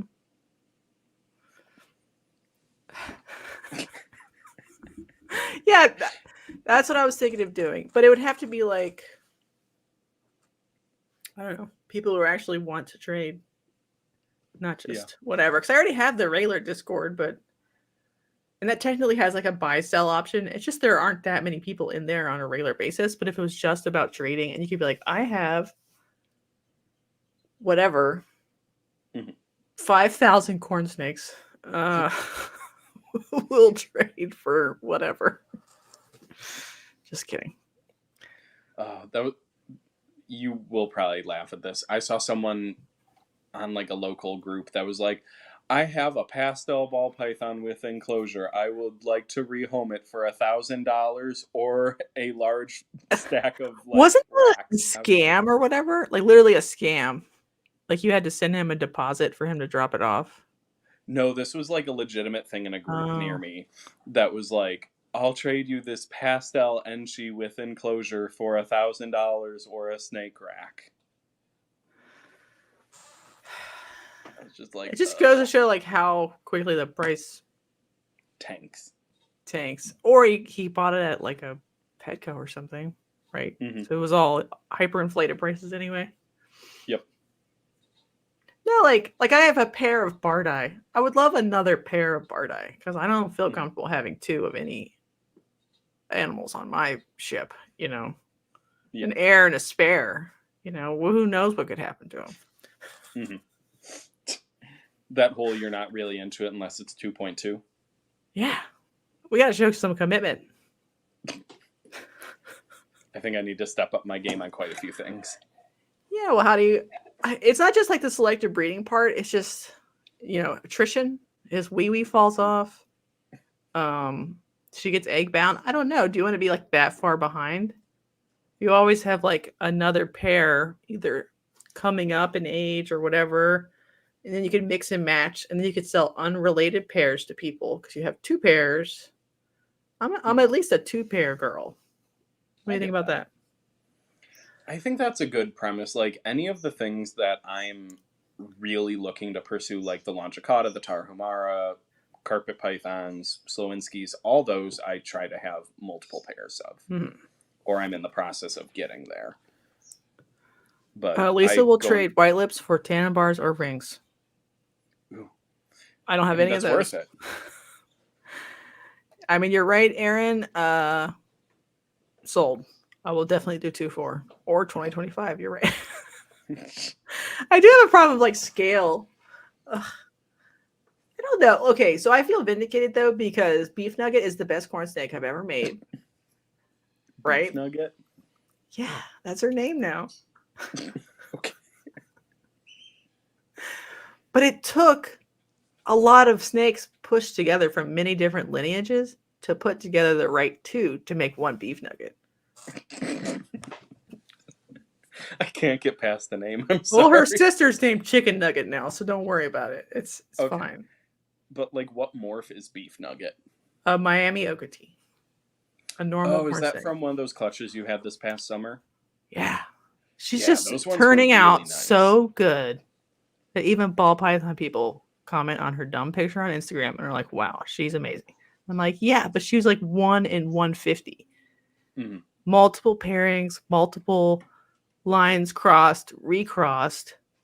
It took like polygenic magic to hit her, and she's one of a kind in her clutch. So like,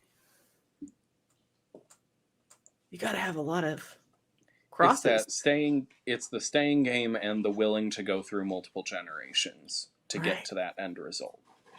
Right. We need more beef nuggets. I want an entire Costco size bag of beef nuggets so that I can have like a true breeding line of raw beefiness. Cook it, send it out to you. That's my dream right now.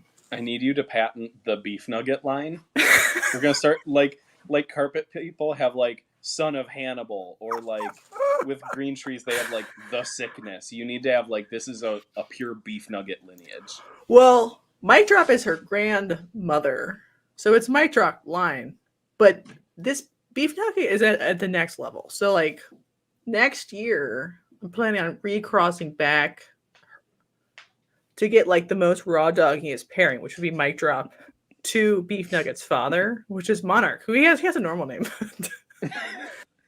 But I want to like, if I could get like even half a clutch of Beef Nugget like animals, I will feel like I've achieved personal victory. Like the amount of personal satisfaction, all time high. Yeah, and then you have even more that if you create more of her, you can just go predominantly for that phenotype if you want to. Right. It took a long time though. I bred lots of other people's lines and was like, mine don't look as good as theirs or whatever, because you almost have to test the lines yourself to your own stuff, because so sometimes you can, with polygenics, you can like bring it back by breeding like, you know, not as nice siblings together or to another one that has more of the traits or whatever, because it's kind of recessive-ish. So that's the way to do it. That's how I did it. But you have to like try each line to see which ones work the best together. And it takes a long time, and you make a lot of corn snakes, turns out. Well, yeah, but then at the end you get something like, what is it, like the Red Zeppelin line albino OKTs and the, you know, those like super high white extreme reverse, whatever they are. Yeah, people need albinos, but people, whatever species they work with, they have to find something like this in that species, in my opinion, and let that be their mental exercise. Like, you don't have to do this for every species. I don't do this for every species, but the ones where you're really working on it, very satisfying. Love it. 10 out of 10. I mean, that's what I'm trying to do with the Slowinski I have, with that one male that has the wild caught one that has the really high like orange and yellow on him. I just want to put more of that into what we have out there and create some with maybe darker base color, but more along the sides. Do you know what she's talking about? They're hilarious. Oh. It's like a movie poster, like coming soon, the clutch between whatever. I'll pay somebody to make that in Photoshop. I was gonna say, those were running jokes at the animal shelter I worked at, because people would be like, "That's my breeding dog, Rip Chain," and it's like, and it can't breathe, and it's like feet are buckled under it. Yep, we need some of those. Yeah, I think Mic Drop has a different look to her than Beef Nugget does, but we'll work on it. We'll work on like refining. I'm just saying, like, I've made a lot of like pretty fine corn snakes. They're pretty good, but Beef Nugget is next level. I'm glad I finally made a next level. Sorry, filet mignon is next. Yeah, maybe we'll do like a poll for the next name. She wasn't supposed to be called Beef Nugget. I got her out, and she was like, when she was born, she was perfectly black on white. She's just a Miami. So she has like red coat or something in her that's making her saddles really dark. I'm like, this fucking thing is a Beef Nugget, because I've never hatched such a dark black, awesome, not just a chicken nugget, extra flavor Beef Nugget, right? And it's stuck. Sorry.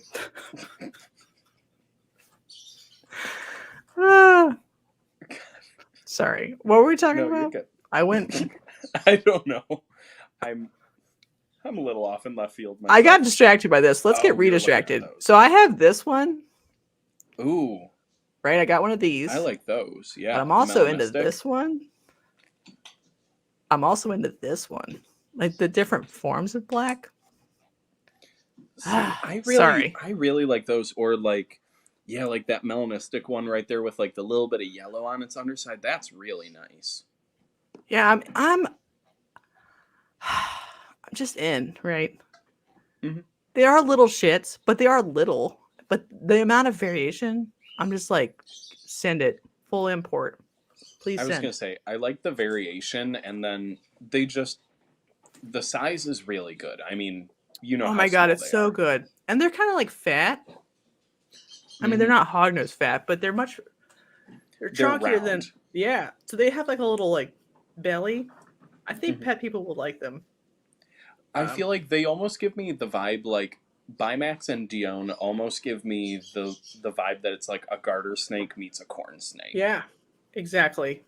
100%. But they eat little rodents, so they're easier than garters. Mm-hmm. Even though garters are cool too. And Nerodia is cool too. But like, Are it's they a different. though? I I've like kept the. them and they're not my thing. Did you get them from Chris or did you just get them out of the bushes? Zirkles. I had Pugets, I had Checkered, and I had Kansas. And then I've also done Plain Belly and Northern Water. How do the Zirkles keep them? They do like large groups and then just like put down plates of tilapia and worms and pinkies all chopped up and they just eat them. Okay, that's pretty gross, but okay. Yeah, I never liked the it was like the poop for me because they eat so much. They're just constant. I would What's the rather clean up. Ford fly situation? Because they poop all the time. Is it? I've never had an issue with those. Fuck, dude, jealous. The only thing I get an issue with is the water cobra because he craps like a human.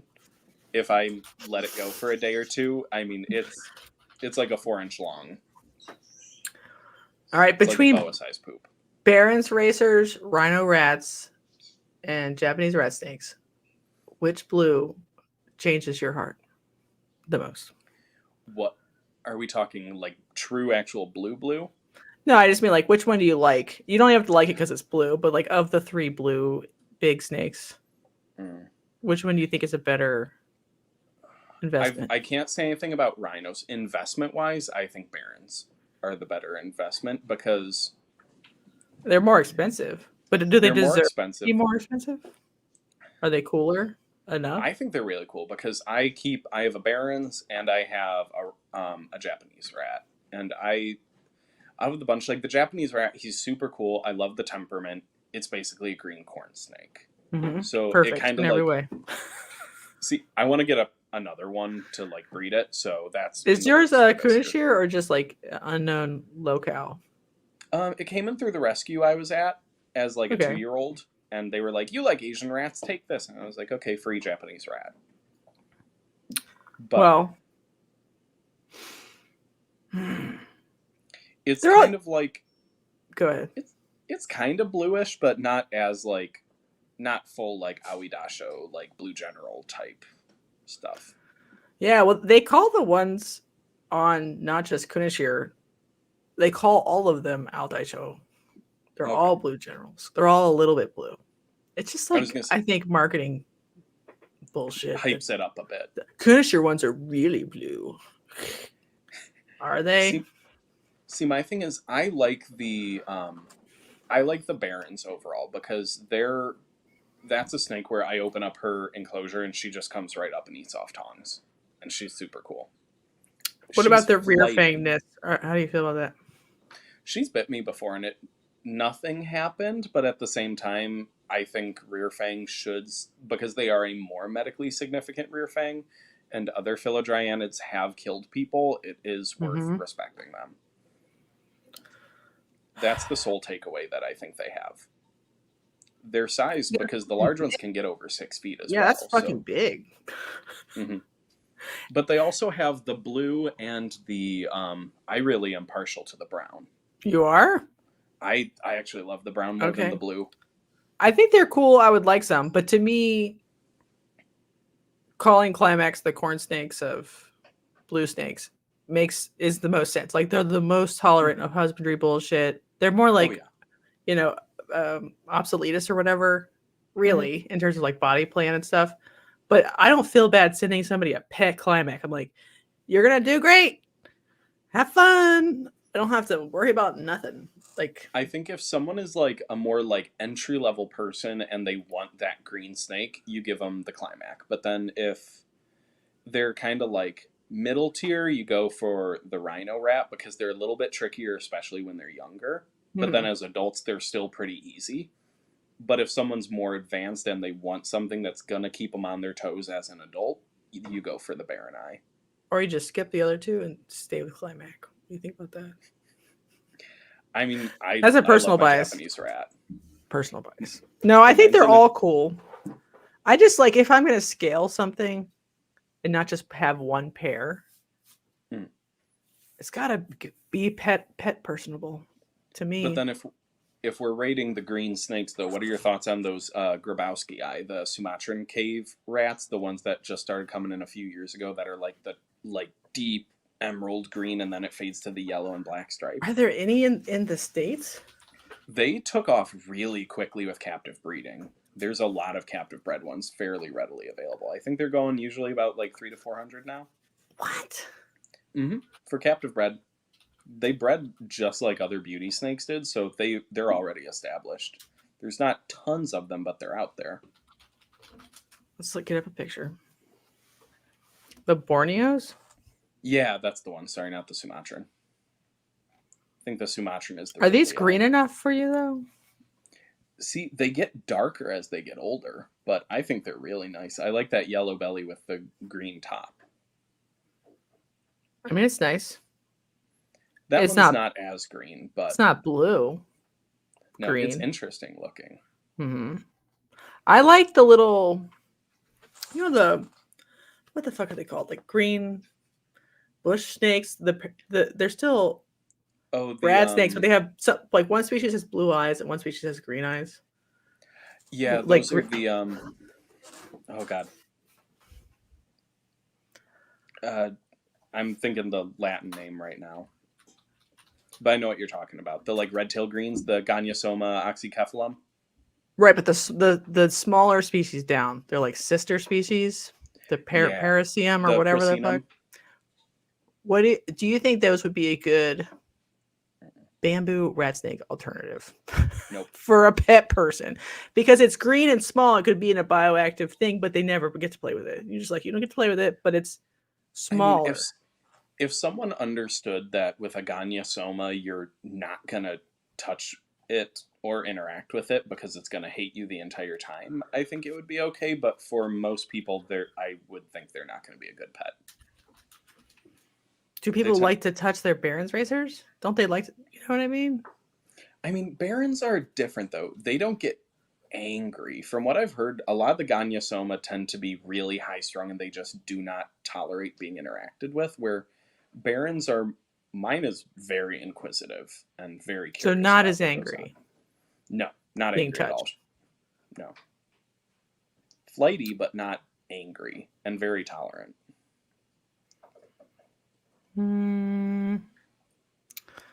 What about green rats? The Centicolas? Mm-hmm. I mean, I think they're cool. They're kind of one of those weird things like Baja rats and Transpecos that people who keep them and can do well with them really like them. But by and large, most people are not going to be able to do well with them. I wish they were better than they are. Everyone I know who's ever bought them has gotten crypto also. Yeah, are they getting wild caught ones that have like lizards and stuff, or that have been feeding on lizards, or they probably not even getting it from the wild. It's just whoever's getting the wild caught ones is like an old timer, doesn't give a fuck, and so he's like cross contaminating and then selling them. I'm not saying all of them in the captivity have it. I'm just saying like I'm very paranoid of old timers that don't give a fuck. And the last time I saw Centicolas popped up, I think they were like $400 to $550 an animal as well. So I feel like the price point is just not there for most people either. Just for like they're hard to breed or whatever. Get eggs? I think both. All right, what about the swampy velvet snakes? Why do I love them so much? Can you explain it to me? You like them because you like garter snakes, right? They're all right. I don't like what they eat. But Yeah. that's what they eat, swampies. With those, you're talking like Erythrolamprus, right? Like those little green velvet swamp guys that Glenn Brooks. Yeah, puts up Glenn all the has time. some. I like that like blushed blue-green color that's on a Climax, but it's a smaller package. So I'm like, one of these is going to be a good pet. I feel like they're good, but are they fish eaters? Because I know in the wild they're mainly fish and amphibians, so I feel like their diet is going to be similar to a garter snake, which is why I've stayed away from those. Probably, but they're I think they're cool. bluer, I think they give greener. me rough green snake vibes, but without being a pain in the butt like a rough green snake. And from what I've heard, they're like really easy to breed. But the other thing I've heard is that there's only like 2 or 3 males that are breeding in the country, so all of them are related right now. It depends on the old timer and how they run things. Yep. Some of them are clean. I'm talking like wild caught mixed in colony style housing. You know what I mean? And so like I would just always be really careful. No matter who you're buying from. I mean, I love old timers. They have so much shit in their basement. I'm ready. I'm DTF. Okay, your basement. But I'm still scared. And they don't believe in testing or diseases. So, like, if you buy something off Fauna, it's a fucking crapshoot, right? You're rolling the dice. You're never getting your money back from that money order, by the way. Ask me how I know. But then sometimes you get the old timer, like the one I found that was like, I have 2nd generation captive bred rubber boas for $150, and they're he didn't check inflation. He knew about the inflation. He thought it was ridiculous and Oh, decided that's to cool. What a team player. Oh yeah, I got like an Alterna for like 200, a female Alterna for like $200, like locale specific, and the rubber boa was like 150, and both were like established on frozen thaw off tongs. That's awesome. What a team player. Yeah, it is cool when somebody's taking care of something and just wants, like that guy who had fox snakes and was posting on Fauna. Do you know what I'm talking about? Easterns or Westerns? He had both. But he's like, yeah, I've had these Easterns for 20 years in my school or something. And I collected them legally at this time from this locale. And then I just distributed some babies on Fauna. Do you remember who I was talking about? No. I missed that. So like Google it. Somebody Google it. I was gonna say, because I would love to get an Eastern. I have a Western, just a lone one from Montrose. But they are I'd love good to get looking. an Eastern. Yeah, we have Easterns are native up here, and so we can't wild collect them, but I got permission from the DNR very angrily that if I got one captive bred from out of state and like had a sales receipt, it's legal. Mm-hmm. So I'm like trying to find someone putting out Easterns out of state. Well, we'll all keep an eye on it this year once it's like baby season. There's definitely some in somebody's basement somewhere. 100%. Oh, for sure. Oh man, I think we kind of did it. Is there any other thoughts? Do you have any grievances with any part of the hobby? It's at the end of the show. No one will hear this part. I have grievances with the hobby, but I don't know if anyone wants to hear them. Just one grievance. Just let it out.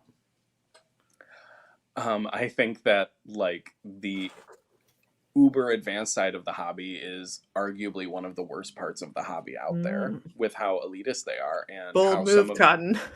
Let's see how this pays off. Sorry. Wait, no, you're good. Like, I mean, I was just scrolling the other day and I saw like how the new like bearded dragon enclosure, the new minimum is like 6x3x3, and black rat snake is considered 6x3x4, and I'm like, this is getting ridiculous.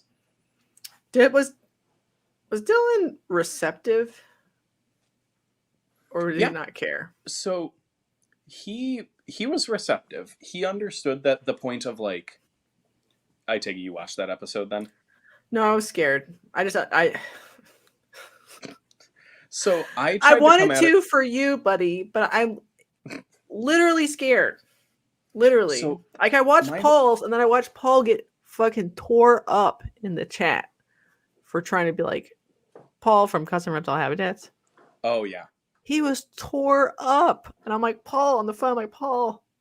He's like, it's okay. I'm like, is it? What? You're just like a nice guy who makes cages that are actually pretty big. So why are they so mean to you? So I got a lot of support on that episode because there's a lot of people that are also like not hating on racks. Jessica, I use racks, but like me saying like, hey, I would rather see a ball python in a 40-gallon glass tank than in a rack. Okay, sure. Like if it's well set up and appropriate. But like my whole thing was like there are stages to everything for what is appropriate. And putting out that angle of like we're putting this standard so high that like most people that are actually doing good are being treated like we're neglecting our animals, and we're not. But then you get the other side of the hobby that like is invested into those, like a follow-up episode of the same podcast retorted my episode and quoted me, and the argument was if your enclosure is good enough you can leave the door open and the animal won't leave. I don't, to be perfectly honest, I don't think there is an enclosure good enough in the world that most snakes won't leave. No. You know what I mean? I mean, I think you agree. Originally a boa. They're like, I gotta go. Fuck you guys. I'll be up on a... and they might even go back, but they're all leaving. And so like that's my big grievance with the hobby is people just need to chill the hell out and realize like there's multiple ways to do everything. And to stop listening to the uber elites. I mean, this is a complicated topic, and we will get it's very nuanced. For it. They can cancel me. I already have people that hate me for saying it. Like, when I knew that you were going on, I thought about calling you and be like, don't go on. Because, like, that's how any dissenting opinion cancel. Even if it's like a minor variation of the same opinion.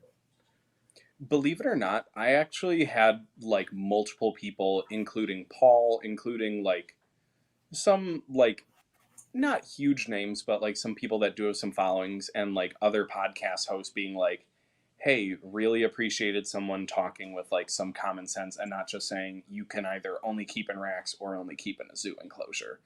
Like, thanks for addressing the middle zone was actually something I heard from quite a few people. Okay. I don't know. It's tough. It's a tough spot in the hobby. I mean, this is like a debate I have all the time is like, do you platform someone to discuss it to see if you can bridge an opinion, or do you just not worry about it because they're already so far gone that they cannot be convinced, and it's just platforming their ideas anyway? See, I feel like a lot of the people I've talked to about it, if you explain it to them and you have like a calm, like well-intended conversation, a lot of people are really open to like a little bit of debate with it. I know, but not the people in the chat. Oh, to this one? No, not this one. Oh, like the audience there will call animal control on you. Some portion of them, not all of them, just some. The crazy percent, but that is like the audience that is conglomerated around Dylan's podcast. Unfortunately, doesn't feel very. Even though I bet a silent majority are like, yeah, it's probably fine. That's why I'm like, it's probably dangerous to go on a show at any time. Kayla got her shit pushed in when she went on his show. And I'm like, Kayla, great. Is that with Jube Jube? Yeah. Very middle of the ground enclosures, but hers aren't good enough. So, like, she's a bitch. Fuck her.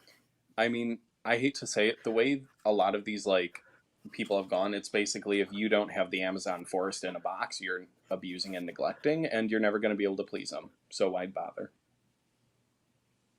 Right. Well, okay. I know Dylan's not here to defend himself, but is he? You don't have to answer for him. But my question to Dylan is: are you happy you have an audience like that? Like, is that why doesn't he?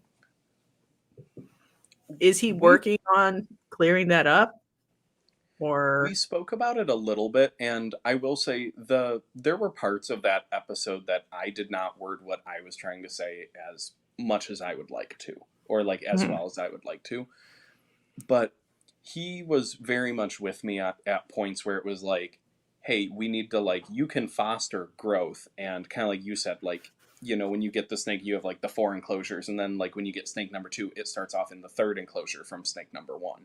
You know, fostering that growth as you go. And he was very on board with that, which I think is all you really need, is that it doesn't have to be perfect from the get-go, which is what a lot of people are pushing. You think Dylan's ears are burning? I don't know. I mean, I have nothing against him. I was glad he was a lot of times he seems reasonable. He's like, oh yeah, sure. Like when he's asking people questions. But then I asked Paul this, and I guess this is a kind of private conversation. I don't know what I'm supposed to keep a secret, but I was like, do you think Dylan gets it? And he's like, I think Dylan does. I think Dylan wants baby steps. I think Dylan wants the hobby to exist. And he doesn't want people to get so mad at unethical keeping that they just ban having any pets at all. And I was like, okay, I believe you, Paul. Because sometimes I'm just like, no, why doesn't he push back in his own chat on his own people? Be like, hey, chill or block, you know? And maybe Sorry, go ahead. No, you're good. I mean, I can say from what I've picked up from like the couple times I talked. Burn. Yeah, I was going to say, I mean, I think that's part of it, is like a lot of these really advanced groups and podcasts and people that put out these care guides, a lot of them do get, you know, kickbacks from supporting, you know, BioDude, Black Box Cages, you know, custom reptile habitats, you know, Universal Rock, all that stuff. But I think Dylan is very open to like fostering growth and making sure that people have a place where they're not getting told, hey, here's your pet ball python, keep it in a 1-slot rack in your bedroom, you know. And he wants people to do better than that, but he also understands that not everyone comes in being Liam Sinclair. Okay. I don't know. I think, you know, I'm like extremely skeptical if like that community will ever. Something that I've begun seeing since lots of people. Well, since I kind of started beating this drum, I've had a lot of other people that are kind of like me in the whole, like, we don't do a ton of breeding, so we're not at the whole, like, we're not at that whole level of like, oh, we just use racks, but we're not at that level of like, I have one snake and its enclosure is a whole bedroom. Like, a lot of people in that kind of mindset, in the in-between, are getting very tired of the divide and are trying to make their presence in the community more known as well. But also, to be clear, there should be two standards, like a breeding standard and a pet standard. And absolutely. The closer the breeding standard is to a pet standard, that'd be probably pretty good, right? Yeah. But there's concessions made for scale. And I think most people understand that, but some people do not. And it's not particularly good, the way we've been talking about it. It's hard to talk about. It's hard because it's so nuanced. Right. It is nuanced. Every time you talk about anything with nuance, it becomes very black and white, but it's all gray area. Right. Now I'm depressed. I'm sorry. Do you want me to get a bamboo rat to cheer you up? Yeah, please. Or just any pet. Just one last pet. Or a cat. I'll take a cat too. I don't have a cat near me. Dang it.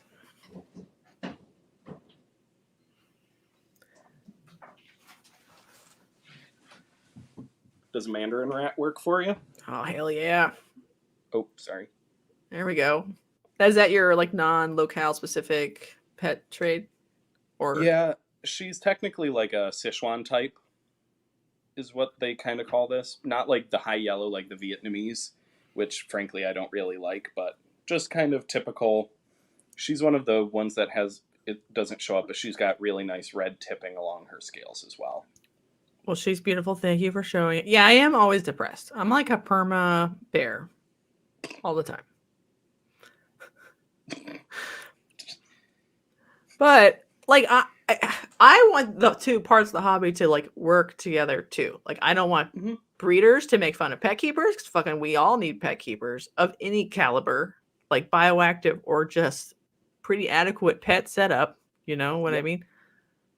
Advanced hobbyists who are like trying to like push keeping standards. Great, love them. Breeders who are more for like cleanliness and efficiency, even if there's maybe like some concessions to enrichment. Mm-hmm. We need those. And then also boutique breeders who are trying to sort of be the jack of all trades, but maybe don't ever actually want a business. They're just selling some byproduct. All of those can live together happily in the world if we want them to. Otherwise, Yep. If everyone can just stay in their lane and sing Kumbaya, we'll all be happy. no, I'm asking too much. I'm so sorry. I was going to say, you're going to have to ask people to stop judging like a snake in a 4x2. Sometimes that's pretty good. A 4x2. 4x2 is fine. I'm not hating it. I know, it's pretty good, actually. I took my snakes outside today, and I was like, oh no, people are going to like make fun of me. And I'm like, they're never going to make fun of me because I will fucking murder them. Just tell them it's enrichment. Yeah, but some people will think ball python should never go outside because, like, I don't know, emotional damage or something. Because it never gets to like 75-degree air temp in Africa ever. Right, but they like it. They like sniff around the grass and look at stuff, and you can tell the little brains are working and put them back after 15 minutes or something. I don't know. I mean, I have a ball python I've been taking outside for the last 16 years. And you've still been fine. doing damage to it, emotional damage. He's going to roll now at 31 because I'm going to take him outside this summer. Emotional damage. Have you ever seen that? I have, yeah. Yeah, that's what I'm thinking of.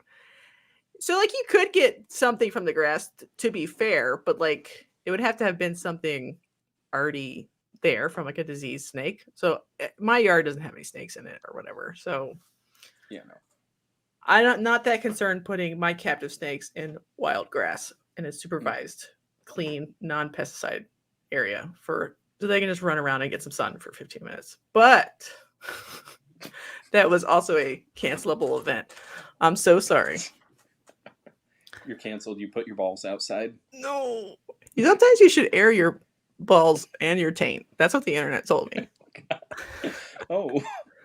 Quirky, you need to go to my website, harehollowfarm.com. I have so many snakes on there. I just posted some to Morph Market to like trick you all into going and browsing around.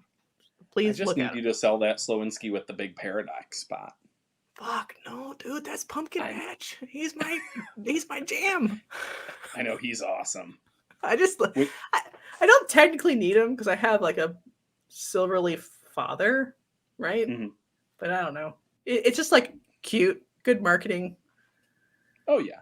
You know what I mean? Like you could like put that on Instagram all day. You know, it's Pumpkin Patch. I mean, my male keys corn has a giant like paradox spot like down his back, and he's got paradoxing on his side. So I get it. I don't have any anoles, Andrew. I have literally nothing. Nothing.